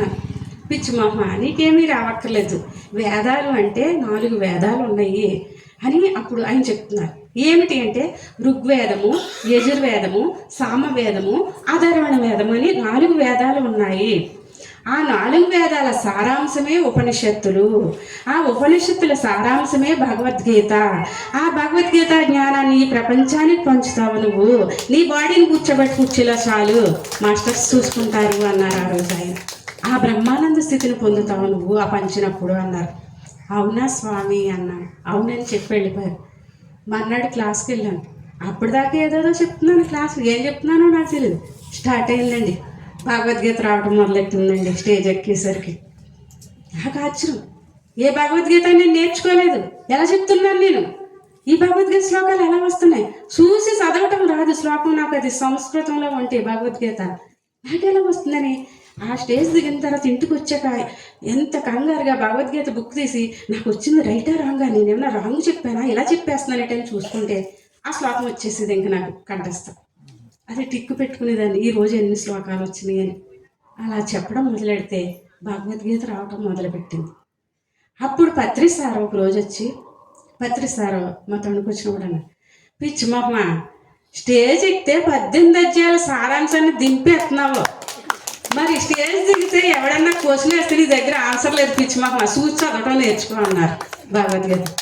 నేను షాకు, సార్ నాకు రాదు చూసి చదవటం, అవి సంస్కృతం శ్లోకాలు నా వల్ల కదా, నీ వల్ల కదా, చదువు చూసి చదవటం నేర్చుకో, కిందకు వచ్చాక ఎవడైనా క్వశ్చన్ వేస్తాడు చూసి నేర్చుకో, మరి ఎవరైనా అడిగితే చెప్పాలి కదా అన్నారు. సరే అని తలగిపోయాను. అది నేర్చుకుంటే రావట్లేదు, నాకు మైండ్లో గుర్తుండదు, ఏది నిన్నటి విషయం వాళ్ళు గుర్తుండదండి. నాకు నిన్న చూసిన మనిషిని వాళ్ళు మర్చిపోతాను, మీరు ఎవరండి ఎవరు అంటాను. అంటే చూడండి నా బ్రెయిన్ ఎలా ఉంది అంటే, అప్పటి వరకే మాట్లాడతాను, ఎంతో ఫ్రెండ్షిప్ చేస్తే కానీ వాళ్ళు గుర్తుండరు. ఎక్కడెక్కడికి వెళ్తాను, ఎవరిని చూస్తాను, అది అక్కడే వదిలేస్తాను, గుర్తుండదు, మళ్ళీ మర్చిపోతాను. చాలామంది మా ఊరు వచ్చారు మేడం, మీరు ఇది చెప్పారు, ఇది అయ్యింది మాట అంటారు, మళ్ళీ అది నాకేం గుర్తుండదు, అవునమ్మా అంటాను అంతే. అదే చెప్తాను, ఎవరికైనా మిమ్మల్ని మర్చిపోయి మీరు ఎవరండి అంటాను, దయచేసి ఏమో అనుకోకుండా అన్ని క్లాసుల దగ్గర చెప్తాను, ఎందుకంటే ఇవిడికి అహంకారం ఏమో, నిన్న కలిసాం మాట్లాడాం, ఇవాళ మళ్ళీ ఎవరండి అంటాను అనుకోవచ్చు. నా స్థితి అది, నాకు నిన్నటిది గుర్తుండదు, అందుకు చెప్తాను అనేసరికి పత్రి సార్ అలా చెప్తే ఆ చూసి చదవటం నేర్చుకుంటుంటే అది నాకు గుర్తుండదు. అప్పుడు పత్రి సార్కి నమస్కారం పెట్టి పత్రి సార్ చెప్పాను, మహాన్ బాబా అవి చూసి నేర్చుకోవటం, ఆ కంఠస్థాలు పెడతాం నాకు ఏమీ వద్దు, నాకు రావట్లేదు, నా ద్వారా ఏది అందించాలో అది అందించుకోండి వచ్చిన వాళ్ళకి, కిందకి అడిగాకని స్టేజ్ దిగాకని క్వశ్చన్ అంటున్నారు కదా, స్టేజ్ దిగాక క్వశ్చన్ ఎవరన్నా అడిగినా నేను చెప్పలేను, ముందే చెప్పేస్తాను. క్వశ్చన్ అడిగి వాళ్ళు మైక్ ఉండగానే అడగమంటాను, వదిలిపోద్దు పోవాలన్నాను. అంతే. కావాల్సిన వాళ్ళు మైక్ ఉండగా వచ్చి అడిగితే అప్పుడు మీకు ఆన్సర్ వస్తుంది. మైక్ కింద పెట్టానండి, నా దగ్గర ఏమీ ఆన్సర్ ఉండదు, చెప్పేస్తానండి. ఎందుకంటే లోనోటి బయట ఒకటి ఉండకూడదు, ఇక్కడ నేను కాదు. అంతే. ఆన్సర్ కావాలనుకుంటే వస్తుంది, మళ్ళీ కింద దిగాక ఆన్సర్ రాదు, చెప్పేసాను. సార్ నవ్వేస్తారు. అంటే ఎంత ఉంది అద్భుతం, అన్ని మిరాకిల్సే, ఏం నేర్చుకోక్కర్లే, ఏం రావక్కర్లే. ఎందుకంటే ఒక్కొక్క చోట ఒక్కొక్క క్లాస్ చెప్పినప్పుడు ఒక్కో బుక్లో ఉన్న సబ్జెక్ట్ వస్తుంది. ఇదేంటి నేను అక్కడ క్లాస్ అయ్యాక వాళ్ళు అంటున్నారు, మేడం ఈ బుక్లోది చెప్పారు మీరు, వాళ్ళు అంటున్నారు. అవునా, నేను ఆ బుక్ చదవలేదు అంటాను. నాకు తెలియదు ఆ బుక్ ఏంటో. ఎందుకంటే అనుభవాలు, నేను అనుభవాలు పొందుతున్నాను. నేను అనుభవం పొందింది ఆ బుక్లో ఉందంటున్నారు అక్కడ, ప్రాక్టికల్ అనుభవం. ఎందుకంటే అలాగే ఒకరోజు ఒక క్లాస్లో చెప్తే ఒక మేడం వచ్చింది, ఇది ఆత్మాయణం బుక్లో ఉంది మేడం, ఈ అనుభవాలని మీరు చెప్పినాయి అంటుంది. అవునా, ఆత్మాయణం ఏంటో మనకు తెలియదు, మనం చదవలేదు. నా ప్రాక్టికల్ అనుభవం అంటే, మేడం ఇవి ఆత్మాయణం బుక్లో జరిగినాయి మేడం అందాం. ఏమిటి అంటే ఆ అనుభవం. ఒకరోజు నేను అలా ధ్యానంలో ఉంటే ఒక మహాయజ్ఞం జరిగే చోట కార్పెట్ మీద నేను నా భర్త పడుకుంటే నైటు 1 గంటకి నా భర్త లేచి బయటికి వాష్రూమ్కి వెళ్ళారు. లేచి నేను అలా పడుకున్నాను. చలిలో ఇలా రగ్గు ముసుగు పెట్టి పడుకుంటే ఎవరో ఒక 7 అడుగుల హైట్ ఉన్న మనిషి వచ్చి నా దుప్పటి ముసుగు తీసి పడుకున్నారు నా పక్కన. పడుకుంటే నేను షాక్ అయిపోయాను. ఆ స్పర్శ తగిలేసరికి నా భర్త కాదు, ఎవరో వచ్చారు అని ఇలా చూసి షాక్ అయ్యి ఇలా కోపంగా చూశాను. ఎవరైతే ఇంగ్లీష్ వాళ్ళలాగా ఉన్నారో, వీళ్ళకి మన సాంప్రదాయం తెలీదు, ఎక్కడ పడితే అక్కడ ఇలాగా అసలు అని ఇలా వచ్చి పడుకున్నాడు లేడీస్ పక్కనే అని కోపంగా లేచిపోమందారని వీళ్ళ చూసేసరికి ఆయన ఏం చేస్తున్నాడు, ఇలా పొట్ట మీద చేతులు పెట్టుకుని ధ్యానం స్థితిలో ఉన్నాడు. అది చూసి కూల్ అయిపోయింది నాకు కోపం కదా. పోనీలే ధ్యానం చేసుకుంటున్నాడు, ఏదో పాపం తెలియకొచ్చి పడుకుని ఉంటాడు, ఇంగ్లీష్ వాళ్ళకి మనకే తెలియదు సాంప్రదాయం అని. పోనీలే ఏమైంది, పక్కన పడుకుంటే చలి పెడుతుందని ఈ రొగ్గు ఇలా కప్పుకొని ఉంటాడు, పోనీలే పడుకొని. ఇతను ధ్యానం డిస్టర్బెన్స్ చేయకూడదు మనం. ఏమైంది, ఈ శరీరం ఇలా టచ్ అయ్యిందని మనం బాధపడకూడదు. ఖాళీ బూడిదైపోయి ఈ శరీరం శాశ్వతం కాదు కదా, దీని గురించి ఇంత కోపం తెచ్చుకోవడం ఎందుకు, నేను సరే ధ్యానం చేసుకుంటున్నాడు అని నేను ఇలా తల మీద ఇలా ముసుగు కప్పేసుకుని అలా ప్రశాంతంగా ధ్యానం స్థితిలోకి వెళ్ళిపోయేసరికి వెంటనే నా ఆత్మ బయటకు వచ్చేసింది. ఆయన పైకి వచ్చేసి ఇద్దరం గాల్లో ఎగిరిపోయి వెళ్ళిపోతున్నాం ఆ ముసుగు తీసేసి. ఆ వచ్చింది ఎవరంటే మహావతార్ బాబాజీ అండి. నన్ను టెస్టింగ్ చేయడానికి వచ్చాడు ఆయన, నా దేహస్థితిని కూడా టెస్టింగ్ చేశాడు ఆయన. అలా గాల్లో ఎగిరిపోతూ ఇద్దరం నా ఆత్మను తీసుకెళ్ళిపోయారు ఆయన. తీసుకెళ్ళి కాంతిలోకంలో దింపారు ఆయన. కాంతిలోకంలో దింపి ఆయన మాయమైపోయారు. కాంతిలోకంలోకి వెళ్ళేసరికి చనిపోయిన నా తల్లి ఆత్మ వచ్చిందండి అక్కడికి. వచ్చేసరికి ఆవిడ ఎదురుగా అలా వస్తుంటే అమ్మ అంటే వెళ్ళిలా హట్ చేసుకోపోయాను. ఆగక్కడ అంది ఆవిడ, పట్టుకొని వెళ్ళారు. నేను ఒక్కసారే అన్నాను, అమ్మా నీ కోసం ఎంత తపనతో ఎంత ఏడ్చానోనమ్మా, ఇప్పుడు నువ్వు కనిపించేసరికి ఎంత ఆనందంగా ఉంది, నిన్ను పట్టుకోవాలని నేను ఎంత ఆనందంతో వస్తే ఎందుకమ్మా నన్ను పట్టుకొని ఇవ్వట్లేదు అంటే అప్పుడు ఆమె చెప్పింది, ఇక్కడ తల్లి బిడ్డ బంధం లేదు నీకు, భూమి మీద ఉన్నప్పుడే నీకు నాకు తల్లి బిడ్డ బంధము, దేహ బంధం లేదు ఇక్కడ, నువ్వు ఆత్మస్వరూపంగా వచ్చావు ఇక్కడికి, నేను ఆత్మస్వరూపంగా ఉన్నాను, ఇక్కడ తల్లి బిడ్డ బంధం లేదు అని ఆవిడ ఆగిపోయింది. ఆగిపోయేసరికి వెంటనే నేను ఆనందంతో అక్కడంతా లోకం ఎలా ఉందంటే చిన్ని చిన్ని పచ్చని చెట్లకి బంగారపు కాయలు మెరిసిపోతున్నాయి. వాటిలన్నింటినీ హట్ చేసుకుని ఎంత ప్రేమగా, అమ్మ ఎంత ముద్దుగా ఉందమ్మా ఈ లోకము, ఎంత ముద్దుగా ఉన్నాయి అమ్మ ఈ చెట్లు, బంగారపు కాయలని హట్ చేసుకుంటున్నాను. హట్ చేసుకుని ఆనందపడుతుంటే అప్పుడు నా తల్లి ఆత్మ అంటుంది ఆవిడ, అమ్మ నేను భూమి మీద ఉండగా నా గర్భాన్ని జన్మించిన 5గురులోనూ నువ్వు ఒక్కదానివే ధ్యానం పట్టుకున్నావు. మేము 5గురు అండి, 2 అన్నయ్యలు, 1 తమ్ముడు, 1 అక్క ఉన్నారు. వాళ్ళు 4 ధ్యానంలోకి రావాలి. ఆవిడ చెప్తుంది, భూమి మీద ఉండగా ఏదైతే సాధించాలో అది సాధించావు తల్లి, నువ్వు నీకు జన్మనిచ్చినందుకు నేను ఎంతో గర్వపడుతున్నాను. నేను ఎందుకు వచ్చాను ఇప్పుడు అంటే ఇక్కడ తల్లి బిడ్డ బంధం లేకపోయినా భూమి మీద ఉండగా నువ్వు ఏదైతే సాధించాలో అది సాధించావు కాబట్టి జీవన ముక్తిని పొందావు నువ్వు, కాబట్టి నిన్ను ఆశీర్వదించడానికి వచ్చాను తల్లి. చూడండి, మనం జీవన్ముక్తి అంటే చనిపోయిన తర్వాత ఉంది ముక్తి మోక్షం అనుకుంటాం. చనిపోయాక లేదండి, బ్రతికుండగానే ముక్తిని పొందాలి. బ్రతికుండగానే ముక్తిని పొందటం అంటే ఏమిటంటే, దేహం లేనిదే ఆత్మకు ధ్యానం చేయటం కుదరదు. ఈ దేహంలో ఉండగానే ఆత్మ ధ్యానం చేసి ఈ ఆత్మ బయటికి వచ్చి ఆ పరమాత్మతో కనెక్ట్ అవ్వటమే ముక్తి, జీవన ముక్తి. అదే మోక్షము. ఆ పరమాత్మను దర్శించుకోగలగాలి. ఈ ఆత్మ పరమాత్మల కలయిక, అది మోక్షము. అది తెలియక మనం ఏం చేస్తాం? గుడి చుట్టూ 108 సార్లు తిరిగితే, ప్రదక్షిణ చేస్తే మోక్షం వచ్చేది. మోక్షం అంటే ఏంటి?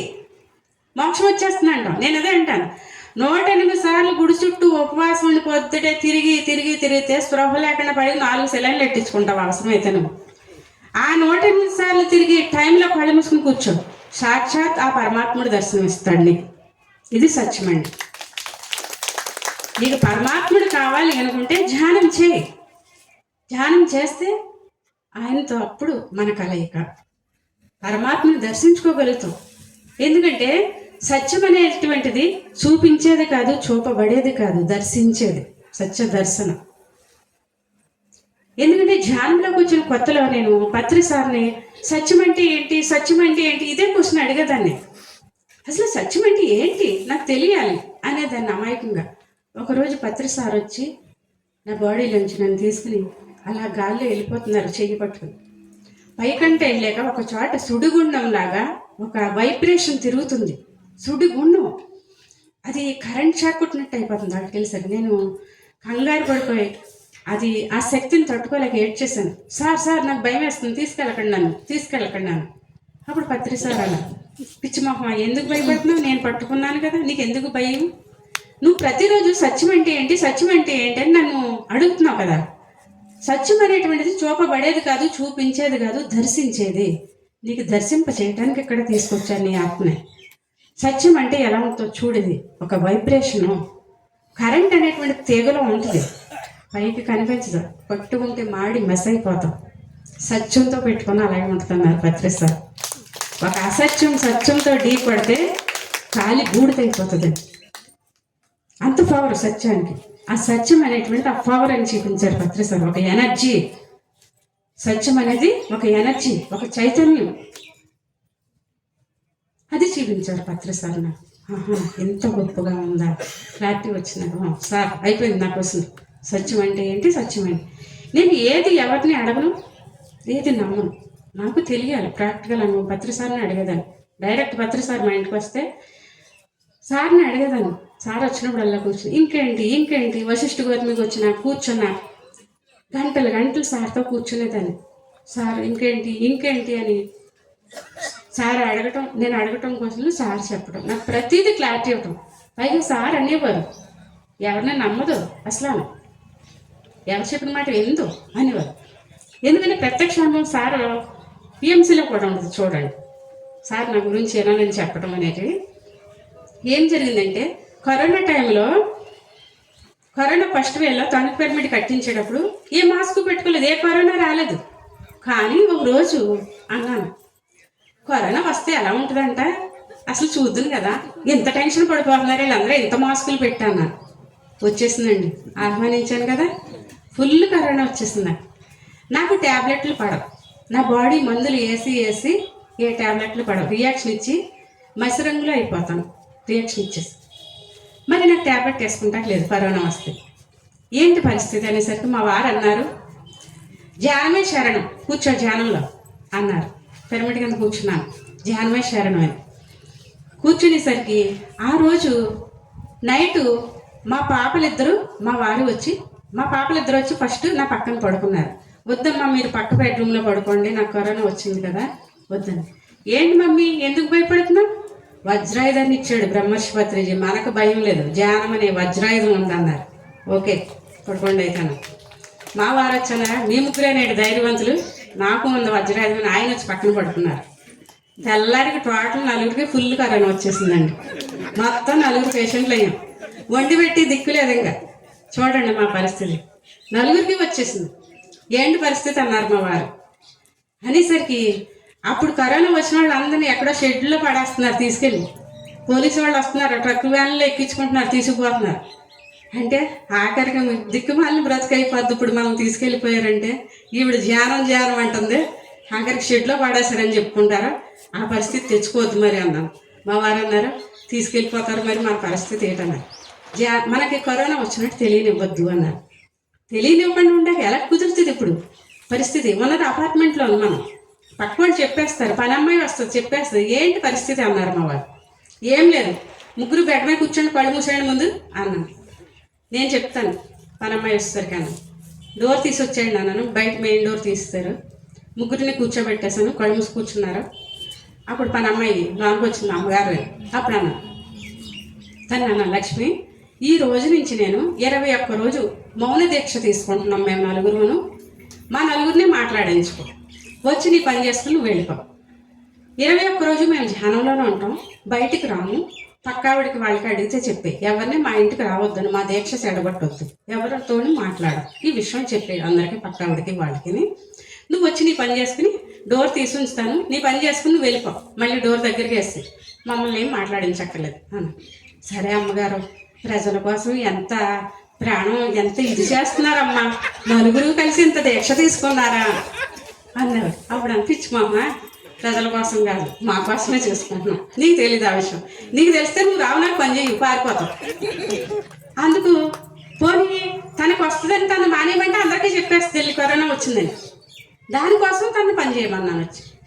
సరే అని పని చేసేసి వెళ్ళిపోయాను. అప్పుడు ఒకటే కోరుకున్నాను, ప్రకృతి మాతని ధ్యానంలో కూర్చుని, జగన్మాత నేను కావాలని కోరుకున్నాను, నేను టేస్ట్ చేద్దారని వచ్చావు, దీన్ని అనుభవిస్తాను, కానీ నా పని మనిషికి మాత్రం రాకమ్మా, నా వల్ల ఎవరికి అపకారం జరగకూడదు, దయచేసి నేను కోరుకుంటున్నాను. నేను ధ్యానంలోకి వచ్చి ఎప్పుడు ఏమీ కోరుకోలేదు, నా పని మనిషికి మాత్రం ఎటాక్ కాకు, నువ్వు తన పని తను చేసుకుని వెళ్ళిపోను అన్నాను. నిజంగా 21 రోజు కూడా మేము తిన్న ప్లేట్లు కడిగిందండి, మా బట్టలు ఉతికింది, మేము పడుకున్న బెడ్ కింద తడిబట్ట పెట్టింది, ఆ అమ్మాయికి కరోనా రాలేదండి. అసలు మామూలు విషయమా? ఒక కరోనా వచ్చిన పేషెంట్ రూమ్లోకి వస్తే కరోనా వచ్చేసింది, కానీ అమ్మాయికి కరోనా రాలేదు, నేను తెలియనివ్వలేదు. ఇక అపార్ట్మెంట్ అంతా గందరగోళం, ఆవిడ బయటకు కనిపిస్తలేదు, నలుగురును దీక్ష అంటున్నారు, వాళ్ళ కరోనా వచ్చేసి ఉంటుంది అని అలకలోలం అయిపోతున్నారు. కానీ బయటకంటూ వెళ్ళలేదు. బయటికి వెళ్ళకపోయేసరికి 2 రోజుల్లోనే మా వారికి మా పాపలిద్దరికి తగ్గిపోయింది. వాళ్ళు ముగ్గురు ట్యాబ్లెట్స్ వేసుకున్నారు, తగ్గించేసుకున్నారు, ఏ హాస్పిటల్కి వెళ్ళలేదు.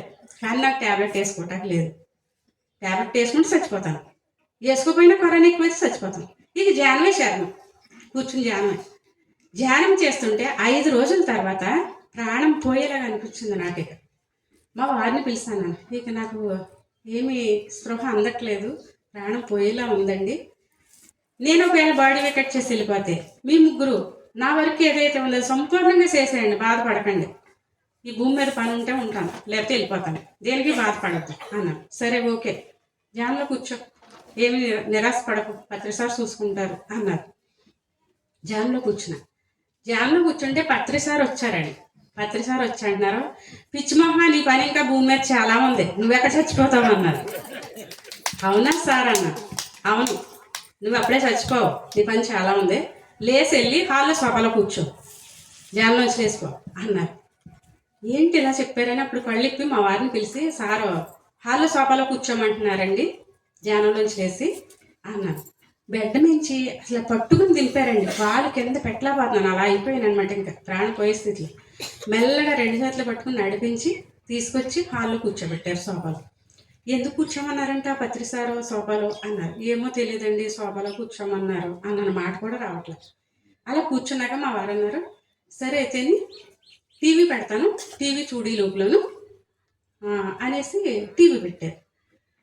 టీవీ పెట్టేసరికి కరెక్ట్గా అక్కడ ఏమొస్తుందంటే, బెంగళూరులో పత్రిసార్ని చంద్రశేఖర్ గారు అనే ఆయన ఇంటర్వ్యూ చేస్తున్నారు. ఆ ఇంటర్వ్యూలో పత్రిసారు అంటున్నారు, ఏమని, వెస్ట్ గోదావరి అనంతలక్ష్మి మేడం తెలుసా నీకు అని అడిగారు ఆయన. తెలియదు సార్. తెలీదా? అనంతలక్ష్మి మేడం తెలీదా నీకు? నీకు తెలియకపోతున్నట్టయ్యా, సాక్షాత్ 7 కొండలవాడినే దింపేసింది 9 రోజులు ధ్యానం చేసి, నీకు తెలీదు ఆవిడ గురించి? తెలియదు సార్. ఆవిడ ధ్యానంలోకి వచ్చిన కొత్తలోను నేను ఇలాంటి కథలు నమ్మను, ఎవరి మాయ మాటలో నమ్మను, నేను ప్రాక్టికల్ అనుభవమే నమ్ముతాను అనేది చాలా మొండిగాను ఎవరిని నమ్మదు అసలు. వీళ్ళేదో మనల్ని బుట్టలో పడేసుకుంటా చెప్తున్నారంటే నమ్మపోయేసరికి ఏం చేస్తాడు? ఇంకా ఆ ఏడుకొండల వాడు 7 కొండలు దిగేసి వచ్చి దర్శనం ఇచ్చాడు. అప్పుడు నమ్మిందయ్యా ఈ జానాన్ని. అప్పుడు నమ్మి ఏం చేసింది తెలుసా? ఈవేళ తన జీవితాన్ని అంకితం చేసేసింది జానానికి. ఆవిడ గురించి తెలియదా నీకు అన్న. అసలు అలా ఆ వాయిస్ వింటుంటే సార్ వాయిస్ నా శరీరంలో అణువణువు పులకరించిపోయిందండి. అసలు ప్రతి కణము కూడా అంతే. ఆ మాటల్లోంచి ఆ వైబ్రేషన్, ఆ ఫోకస్ నాలోకి వచ్చేసరికి అప్పటి వరకు 104 డిగ్రీలు జ్వరం ఉన్నది మటు మాయమైపోయిందండి. గురువా మజాక, మామూలు విషయం కాదు ఇది. బాడీ కూల్ అయిపోయింది. లేచిపోయి నుంచున్నాను. అప్పుడు పట్టుకుని కూర్చోబెట్టారు. ఏమండి అన్నాను. మా వారి షాపు. ఏంటి నా జ్వరం మాయమైపోయింది అంటే అప్పుడు అర్థమైంది. అప్పుడు మా వారిని పత్రి సార్ సోఫాలో కూర్చోమన్నది ఈ టీవీ చూడటం కోసం. అక్కడుండి వైబ్రేషన్ పంపించాడు నీకు. ఆయన మహాగురువుని నమ్ముకుంటే ఎంత గొప్ప విషయం అన్నది పూర్తి క్లారిటీ వచ్చిందండి నా జీవితం. నాకు చావు చివరంచులకు వెళ్ళిపోయిన మనిషిని కరోనా వచ్చి లక్షలు ఖర్చు పెట్టినా కూడా బ్రతకలేదు. ఏ హాస్పిటల్కి వెళ్ళలేదు, ఏ టెస్ట్ చేయించుకోలేదు. ధ్యానం అనే వజ్రాయుధంతో సేధించాను నేను. అంటే ఎంత గొప్పది ఈ ధ్యానం. ఎవరికైనా సరే నేను ఛాలెంజ్ చేసి చెప్తాను. తలపోటు దగ్గర నుంచి క్యాన్సర్ వరకు తగ్గించుకోవచ్చు. కూర్చోండి అంటాను అంతే. చేసి చూడండి. చేస్తే కానీ తెలీదు, మాటలు కాదు, చేత చేసి చూడాలి. సాధన చెయ్యండి. సాధన చేస్తే ఏదైనా సాధ్యమే. సాధన చెయ్యాలి. ఎంత బల్లబుద్ధి చెప్తానో అంత ముఖ్య ఎక్స్పీరియన్స్ పెడుతున్నారు నాకు మాస్టర్స్. పూర్వజన్మ కర్మలు ధ్యానం చేసాక స్టార్ట్ అవుతాయండి. వస్తే ధ్యానం చేస్తే ఏ రోగాలు రావాలనుకోవచ్చు. ఎప్పుడెప్పుడు కర్మలో రిలీజ్ అవటం మొదలెడితే శరీరం మీద తెలుసా అండి. అది నా జీవితంలో మొదలైంది. ధ్యానం చేస్తున్నాను, 24 గంటలు ధ్యాన ప్రచారం చేస్తున్నాను. ఒక్కొక్క కర్మ స్టార్ట్ అవటం మొదలెట్టింది. పూర్వజన్మలు ఎన్ని జన్మలు బ్యాలెన్స్లో ఉంటాయి. అవి రోగాల రూపంలో మనకు వస్తాయి, వచ్చి రిలీజ్ అవుతుంది. పెద్దగా అవ్వాల్సిన కర్మ చిన్నగా దగ్ధమైపోద్ది. జ్ఞానాగ్ని దగ్ధ కర్మాణం అన్నారు శ్రీకృష్ణ పరమాత్మ. అంటే నువ్వు ఎప్పుడైతే ధ్యానం చేసావో, ఎప్పుడైతే ధ్యాన ప్రచారం చేసావో నీ కర్మ చిన్నగా మారిపోతుంది. జ్ఞానం అనే అగ్నిలో భస్మీపటనం అయిపోతుందని శ్రీకృష్ణ పరమాత్మ చెప్పారు. అంత గొప్పది ఈ ధ్యానం. ఎందుకంటే ధ్యానం చేయటం మొదలు పెట్టాక మా పాప మ్యారేజ్కి ముందు కాలు మీద చిన్న మచ్చ వచ్చిందని స్కిన్ డాక్టర్ దగ్గర తీసుకెళ్లారు మా వారు. ఏదైనా ఆయింట్మెంట్ రాస్తారు కదా. ఆ డాక్టర్ గారు పొరపాటుని క్యాన్సర్ 4th స్టేజ్లో ఉన్న వాళ్ళు వేసుకోవాల్సిన ట్యాబ్లెట్ ఇచ్చేసారండి నాకు. వేసేసుకున్నాను ఇంటికి వచ్చి. ఇక నా బాడీ ఎలాగైపోయిందంటే వేడి నీళ్ళలో కోడిని పెట్టి లేవదీస్తే కాలిపోద్ది చూసారా, ఆ టైప్ అయిపోయింది నా స్కిన్ అంతా. బాడీ అంతా కాలిన మనిషిలాగా అయిపోయాను. అయిపోతే వెంటనే పరిగెట్టుకుంటా వెళ్ళారు. వెంటనే మా పాప ఆ ట్యాబ్లెట్ దేనికి ఇచ్చారు అని చూస్తే క్యాన్సర్ 4th స్టేజ్లో ఉన్న వాళ్ళు వేసుకోవాల్సిన ట్యాబ్లెట్. వెంటనే డాక్టర్ దగ్గరికి పరిగెట్టుకెళ్తే ఆయన 4 ఇంజక్షన్లు ఇచ్చి ఇరుగుడికి కాంపౌండర్ నుంచి పంపించి వెంటనే చేస్తారు. అది రియాక్షన్కి పడుకోబెడితే ఇక 20 రోజులు బెడ్ మీదే ఉన్నానండి. అసలు లేవలేని స్థితి. చనిపోతాను అనుకున్నాను. అప్పుడు కాలు పెద్ద పుండు పడిపోయింది ఆ మచ్చ దగ్గర. హాఫ్ అవర్కి కాలిపోయినట్టుగా అయిపోతే అప్పుడు ఇంకా చనిపోతానేమో అన్నట్టు భయమేసి అన్నాను ఒకరోజు మా వారిని. మళ్ళీ చనిపోతే కనుక మీరందరూ సంపూర్ణంగా చేసుకోండి ధ్యాన ప్రచారం, నా గురించి బాధపడద్దు, నా టైం అయిపోయినట్టుంది అన్న. మళ్ళీ పత్రి సార్ వచ్చారు. పిచ్చిమోహ నీ టైం ఇంకా చాలా ఉంది, నువ్వేం చనిపోవో అన్నారు. మరి ఏంటి నా పరిస్థితి, లేవలేకుండా అయిపోయానంటే పత్రి సార్ చెప్పారు అప్పుడు, పూర్వ జన్మలో ఒక మనిషిని కాలు ఎరగొట్టేస్తావు నువ్వు. నేను ఆ కర్మ ఇప్పుడు నీ కాలు మీద పుండులా పడుతుంది. నువ్వు ధ్యాన ప్రచారం చేయకపోతే నీకు ఈ జన్మలో కాలు తీసేద్దరు. నువ్వు చేసేటువంటి ధ్యాన ప్రచారానికి నీ కర్మ చిన్న పుండుగా మారిపోయింది, కాలు తీసేయాల్సింది అన్నారండి. ఎంత నిదర్శనం అంటే మామూలు విషయం కాదండి. కాలు రెడ్డగా అయిపోయి ఇంత లావు అయిపోయి ఉడికిపోయింది, అక్కడ పుండు పడిపోయింది. అప్పుడు సార్ చెప్పారు, పూర్వజన్మ కర్మల వ్యాధి రూపేణ వస్తాయి, అవి అనుభవించే. నీకు ఇది ఆఖరి జన్మ. ఈ ఆఖరి జన్మలో పూర్వజన్మ బ్యాలెన్స్లన్నీ తెచ్చేసుకున్నావు, నువ్వు రిలీజ్ చేసేసుకో అన్నారు. ఆ కర్మని నేను 8 సంవత్సరాల నుంచి మోస్తున్నానండి కర్మ. కాలు మీద ఇంకా పుండు మచ్చగా, ఇప్పుడు మచ్చగా వచ్చింది. పుండు పడిపోతే అది కరోనా టైంలో ఒకరోజు నైట్ మహావతార్ బాబాజీ వచ్చి హీల్ చేస్తారండి ఫిజికల్గా. నా కర్మ దగ్ధం అయ్యే టైం వచ్చేసరికి దాన్ని హాస్పిటల్లో చూపించి ₹1,00,000 మందులు వాడాను రాజమండ్రిలో. అస్సలు పుండు తగ్గట్లే, మాడట్లే.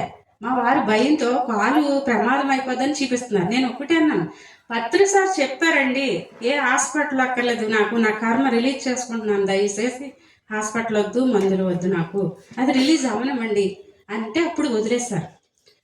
8 సంవత్సరాలు, అది 6 సంవత్సరాలు అలా చీము రక్తం కారతాలు ఇంత లావు ఉండిపోతే ఆ కాలుతో నేను కారు వేసుకుని డైలీ జాన ప్రచారానికి తిరిగేస్తానండి. నేను వశిష్ఠ గౌతమికి ఆంధ్ర తెలంగాణ 2 రాష్ట్రాలు తిరిగేసేదాన్ని కారు వేసుకుని.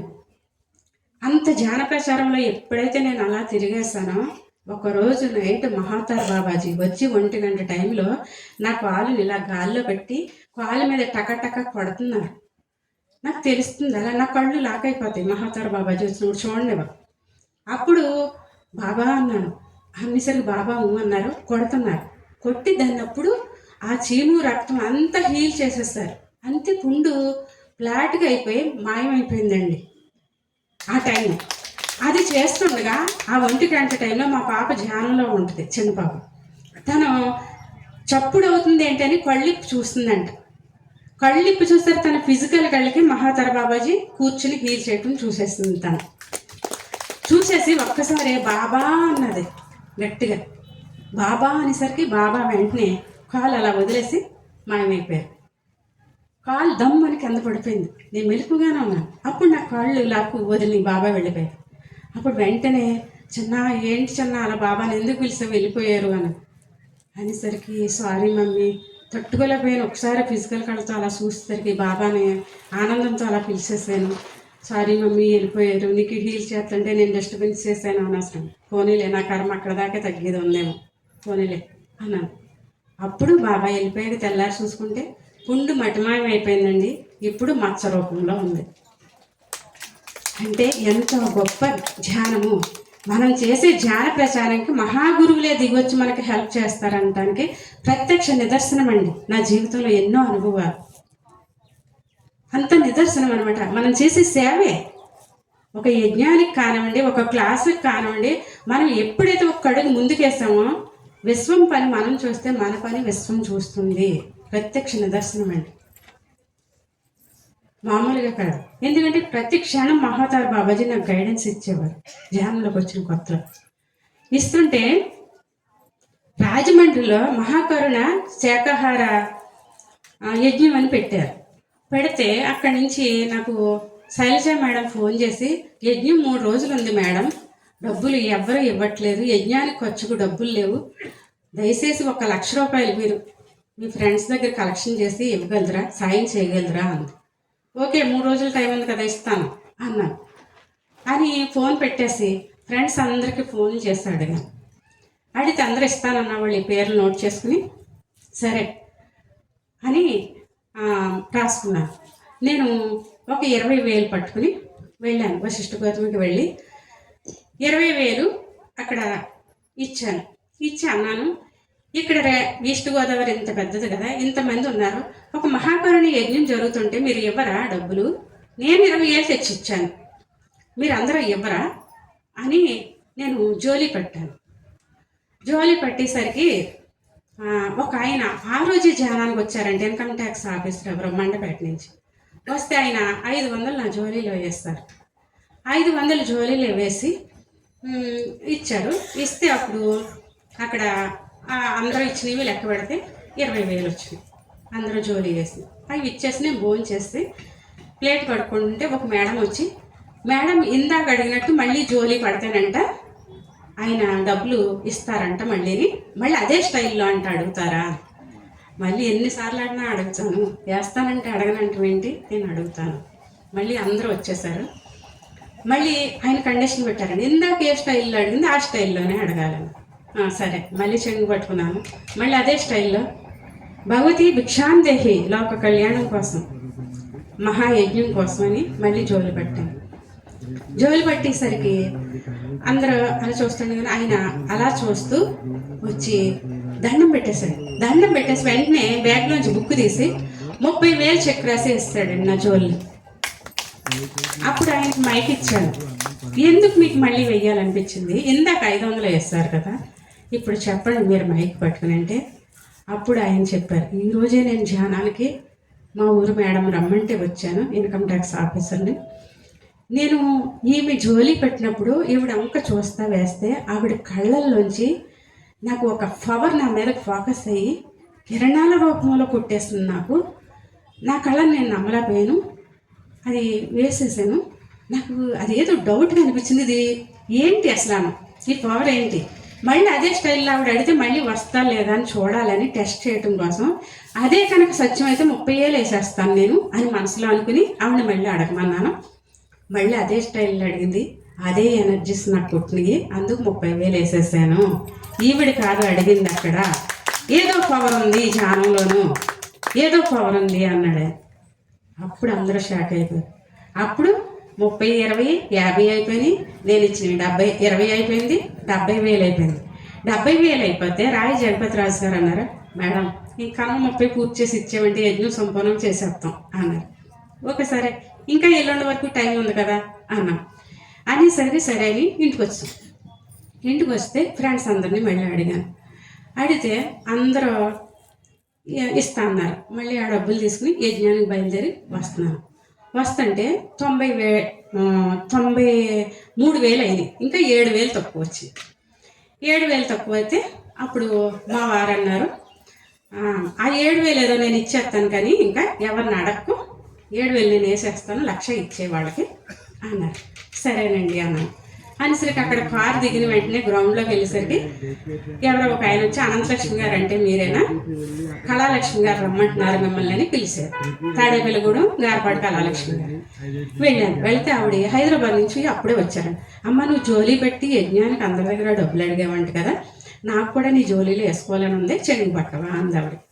అని పరస తీసి నేను ఒక 5,000 వేస్తానమ్మా అని లెక్క పెడితే ఆవిడ పరసలు అన్నీ 2,000 కాయింతాలు ఉన్నాయి. సరే 5,000 అనుకున్నాను కానీ సరే 3 కాగితాలు వేసేస్తున్నానని 6,000 వేసేసింది. 6,000 వేసేసరికి 7,000 తక్కువ వచ్చినాయి, 6,000 వచ్చేసింది. సరే మా ఆయన ఒక 1,000 వేస్తే చాలు అనుకున్నాను. సరే ఆ వెయిట్ని చూసి వెనకాల రామ్కుమార్ గారు అని ఇంకొక ఆయన ఏం చేస్తారు, మేడం ఎలా రండి అని పిలిచి ఆయన జేబు నుంచి 1,000 రూపాయలు తీసి వేసేసారు. 1,00,000 సంపూర్ణం అయిపోయింది. ఎప్పుడైతే 1,00,000 సంపూర్ణం అయిపోయిందో ఆ 1,00,000 పట్టుకెళ్ళి అక్కడ దివాన్జీ గారి చేతిలో పెట్టేస్తాను. ఇగోనండి బాయ్ బాయ్, మీకు చెప్పేస్తాను, యజ్ఞానికి ఇస్తానన్నాను, మాట సంపూర్ణమైపోయింది. ఈ లోపల ఈ డబ్బులు ఇవ్వడం చూసి మా తణుకు సొసైటీ వారు హేళన చేయటం మొదలుపెట్టారంట. అది మా వారి చెవిలో పడింది. ఈవిడి వెస్ట్ గోదావరి అంతా దోసుకొచ్చి ఈస్ట్ గోదావరిలో పెట్టేస్తుంది, మన జిల్లాలో చేసుకున్నప్పుడు అక్కడ చేసుకోవాలి కానీ ఎక్కడంటే అక్కడ ఇచ్చేస్తుంది డబ్బులు ఈవిడని చెప్పుకుంటున్నారు. ఆ మాటకి మా వారికి చాలా కోపం వచ్చేసి నా మీద స్పీడ్గా పిలిచారు రమ్మని. వస్తున్నాను ఉండండి డబ్బులు ఇచ్చేసాని. వచ్చాక కారు ఎక్కిన తర్వాత డోరు గట్టిగా వేశారు కొట్టినట్టు. ఏంటండి అంత కోపం ఉన్నారు? అడుక్కున్నది చాలే, కారు ఎక్కింక అని స్పీడ్గా కారు తిప్పారు. తిప్పేసరికి ఎందుకండి అంత కోపంగా ఉన్నారంటే, అసలు నువ్వు చేసే పని నాకు నచ్చలేదు, కావాలంటే నువ్వు ఇవ్వగలిగినంత డబ్బు అందరి దగ్గర ఎందుకు జోలి పెట్టిస్తున్నావు, నువ్వు వాళ్ళు హేళన చేస్తున్నారో, వాళ్ళు ఎలా చెప్పుకుంటున్నారో తెలుసా, వెస్ట్ గోదావరి దోసుకొచ్చి ఈస్ట్ గోదావరికి పెట్టేస్తున్నావు అని చెప్పుకున్నారు. నాకు చాలా బాధ అనిపించింది, నువ్వు ఇటువంటి అడుక్కునే పనులు చేయకు అన్నారు. సరే సరే అన్న. సరే అని ఇంటికి వచ్చేసి అప్పుడు అన్నాను, అసలు పిరమిడ్ మాస్టర్ హేళన చేయటం ఏంటి, sir no comments no judgement అన్నారు, దీన్ని పాటించరా, ఎందుకని ఏం నేర్చుకుంటున్నారు? ఈ రోజు నుంచి నేను ధ్యానం క్లాస్కి రాను, ఈ ధ్యానం వాళ్ళని నమ్మను, అసలు నేను సత్యంలో లేరు, నాకు నచ్చదు, సత్యంలో లేకపోతే నేను రాను అన్న. తెల్లారి మాకు తణుకులో 1 డే క్లాస్, నేను రాను, మీరు వెళ్ళండి, నాకు నచ్చట్లేదు అసలు, నా ఇంట్లో కూర్చొని నేను ధ్యానం చేసుకుంటా అన్న.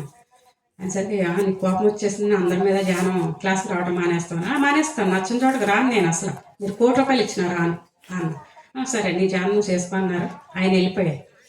ఆయన వెళ్ళిపోయేసరికి నేను దివాన్ మీద కరెక్ట్గా 9 గంటలకి అలా పడుకున్నాను.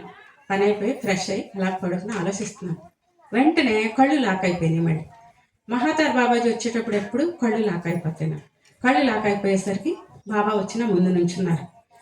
ఎలా వచ్చారంటే ఒక స్త్రీమూర్తిలాగా బ్లూ కలర్ శారీ కట్టుకుని జుట్టు విరబోసుకుని ఎంత హైట్గాను వచ్చి నుంచుని నా పాదాలకు నమస్కారం చేసుకో అంటుంది ఆమె వచ్చి.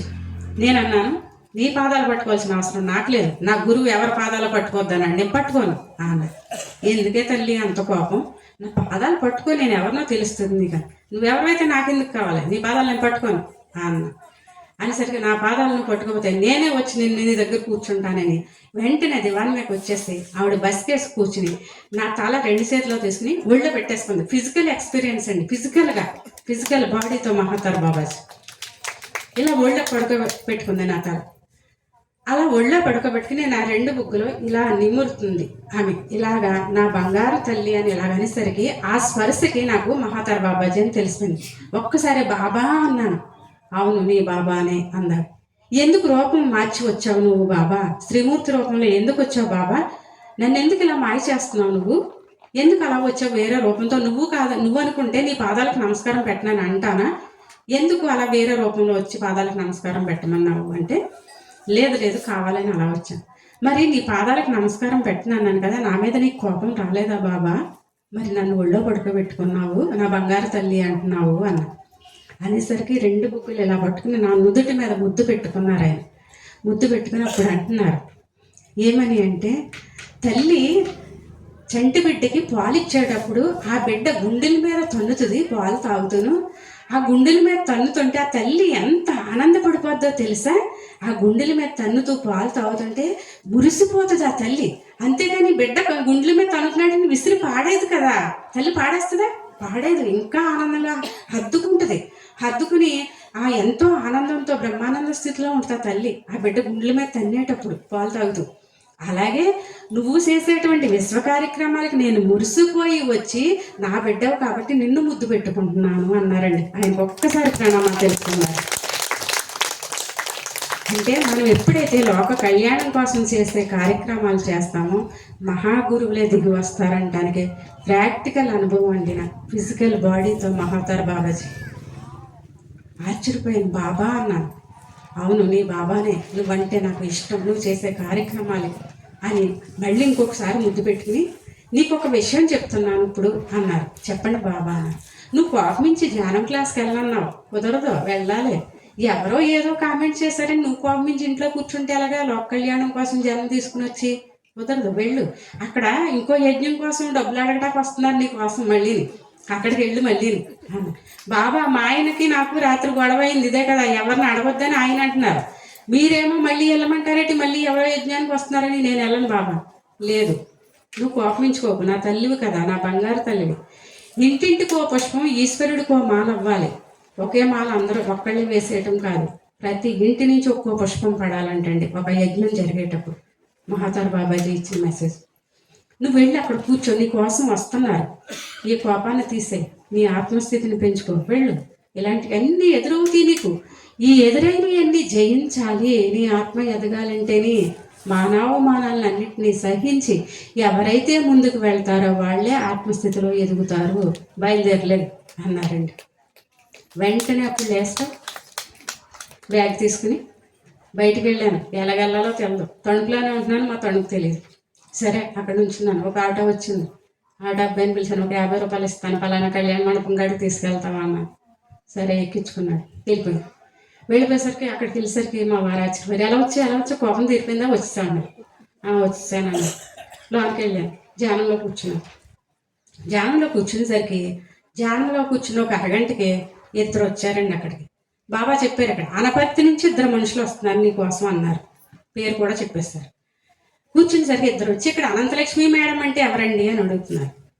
మా వాసు గారు, అది ఏమే ధ్యానంలో కూర్చున్నారు, ఏంటి ఆవిడతో పని మీకు అన్నారు. అనేసరికి అనపర్తిలో యజ్ఞం చేస్తున్నామండి 3 రోజులు, మహాకరుణ యజ్ఞం. రాయి జగపతిరాజు గారు ఇక్కడ అనంతలక్ష్మి మేడం ఉంటారు, ఆవిడని అడగండి డబ్బులు ఇస్తుంది అన్నారు, ఆవిడని జోలి పట్టమన్నారు, అందుకు వచ్చామండి అన్నారు. ఆ మాట విన్నాను, మళ్ళీ టెన్షన్, మళ్ళీ అయిపోయాను. నిన్నే తిట్లు తిన్నాను, మళ్ళీ మా వారు మళ్ళీ మొదలెడతారో, మళ్ళీ ఈ అడుక్కోవడం ఏంటంటారో, నా కర్మ కాలిపోయింది, నా జన్మ ఏంటి అనుకుని ఇక కళ్ళు మూసుకునే కూర్చుని ఉంటే వాళ్ళు వెళ్ళిపోతారు, ఎంతసేపు కూర్చుంటారో గోలు ఉండదు, కళ్ళు తెరవకూడదని అంతే కళ్ళు గట్టిగా మూసేసి కూర్చున్నానండి. ఏమైనా అడగకూడదు, వాళ్ళు వెళ్ళిపోతారు, ప్రతి వాళ్ళు డబ్బులు డబ్బులు అంటున్నారో నేను చేయను అని కళ్ళు మూసి కూర్చున్నాను. వెంటనే మళ్ళీ బాబా వచ్చేసారండి. ఎందుకు నటిస్తున్నావా, నటించుకో, చిలక్క చెప్పినట్టు చెప్పి బంగారు తల్లి అని బొజ్జగించి పంపించాను ఇక్కడికి.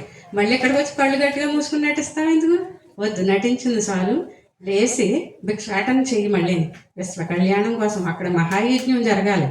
మహాయజ్ఞానికి ఇంటింటికో పుష్పం, ఈశ్వరుడికో మాల పడాలి, అందరి రూపాయి పడాలి, లే లే భిక్షాటన చెయ్యి అంటున్నారు. అప్పుడు కళ్ళ నీళ్ళు కారిపోయి, బాబా ఏంటి అన్నాను. లేదు, సమస్య లేదు, అడగవలసిందే నువ్వు అన్నారు. అప్పుడు కళ్ళు తెరిచి మైకి ఇచ్చుకునండి ఏడుస్తూ అడిగానండి. నా జీవితంలో ఆ రోజు ఎంత ఏడ్చానండి, భర్త తిట్టేస్తాడని కోపం, భయం ఓ పక్కనే, ఆయన షాకు ఏడుస్తుంటే. మైకి ఇచ్చుకుని, మరి మీ అందరినీ లోక కళ్యాణం కోసం భిక్ష అడుగుతున్నాను, ఎక్కడి నుంచో వచ్చారు, మరి తలకొక్క రూపాయి వేసుకోండి అని ఎప్పుడైతే భిక్ష అడిగాను అందరూ వేస్తారు. వేస్తే 7,000 వచ్చినాయి. 7,000 వస్తే అప్పుడు మా వారు వచ్చి నేను 3,000 వేస్తానని, ఆయన 3,000 వేస్తే అప్పుడు ఆ 10,000 ఇచ్చే వాళ్ళకి బాబు వెళ్ళరండి అని ఓ నమస్కారం పెట్టానండి. నా జీవితం ఆఖరికి ఇలాగ అయిపోయిందా అనుకున్నా. అంటే అక్కడేమో పెద్ద పెద్ద ఛాలెంజ్లు చేసి భూమి మీదకి వచ్చేసాను. ఎక్కడికి వచ్చాక తప్పించి తిరుగుతానంటే ఊరుకుంటారండి మహాగురువులు, ఊరుకోరు. మన చేసి చేయవలసిందే, చేస్తానన్న కార్యక్రమం చేయాల్సిందే. అదే పత్రిసారు చెప్పారు. ఎందుకంటే పత్రిసారు పిఎంసి గురించి ఒకరోజు ఫోన్ చేసి, మేడం పిఎంసి ఛానల్లో స్టార్ట్ చేస్తున్నాం కదా, మీరు ఏం చేయాలనుకుంటున్నారు అన్నారు. సార్ ఏముంది, ₹1,00,000 కలెక్షన్ చేసి ఇస్తాను.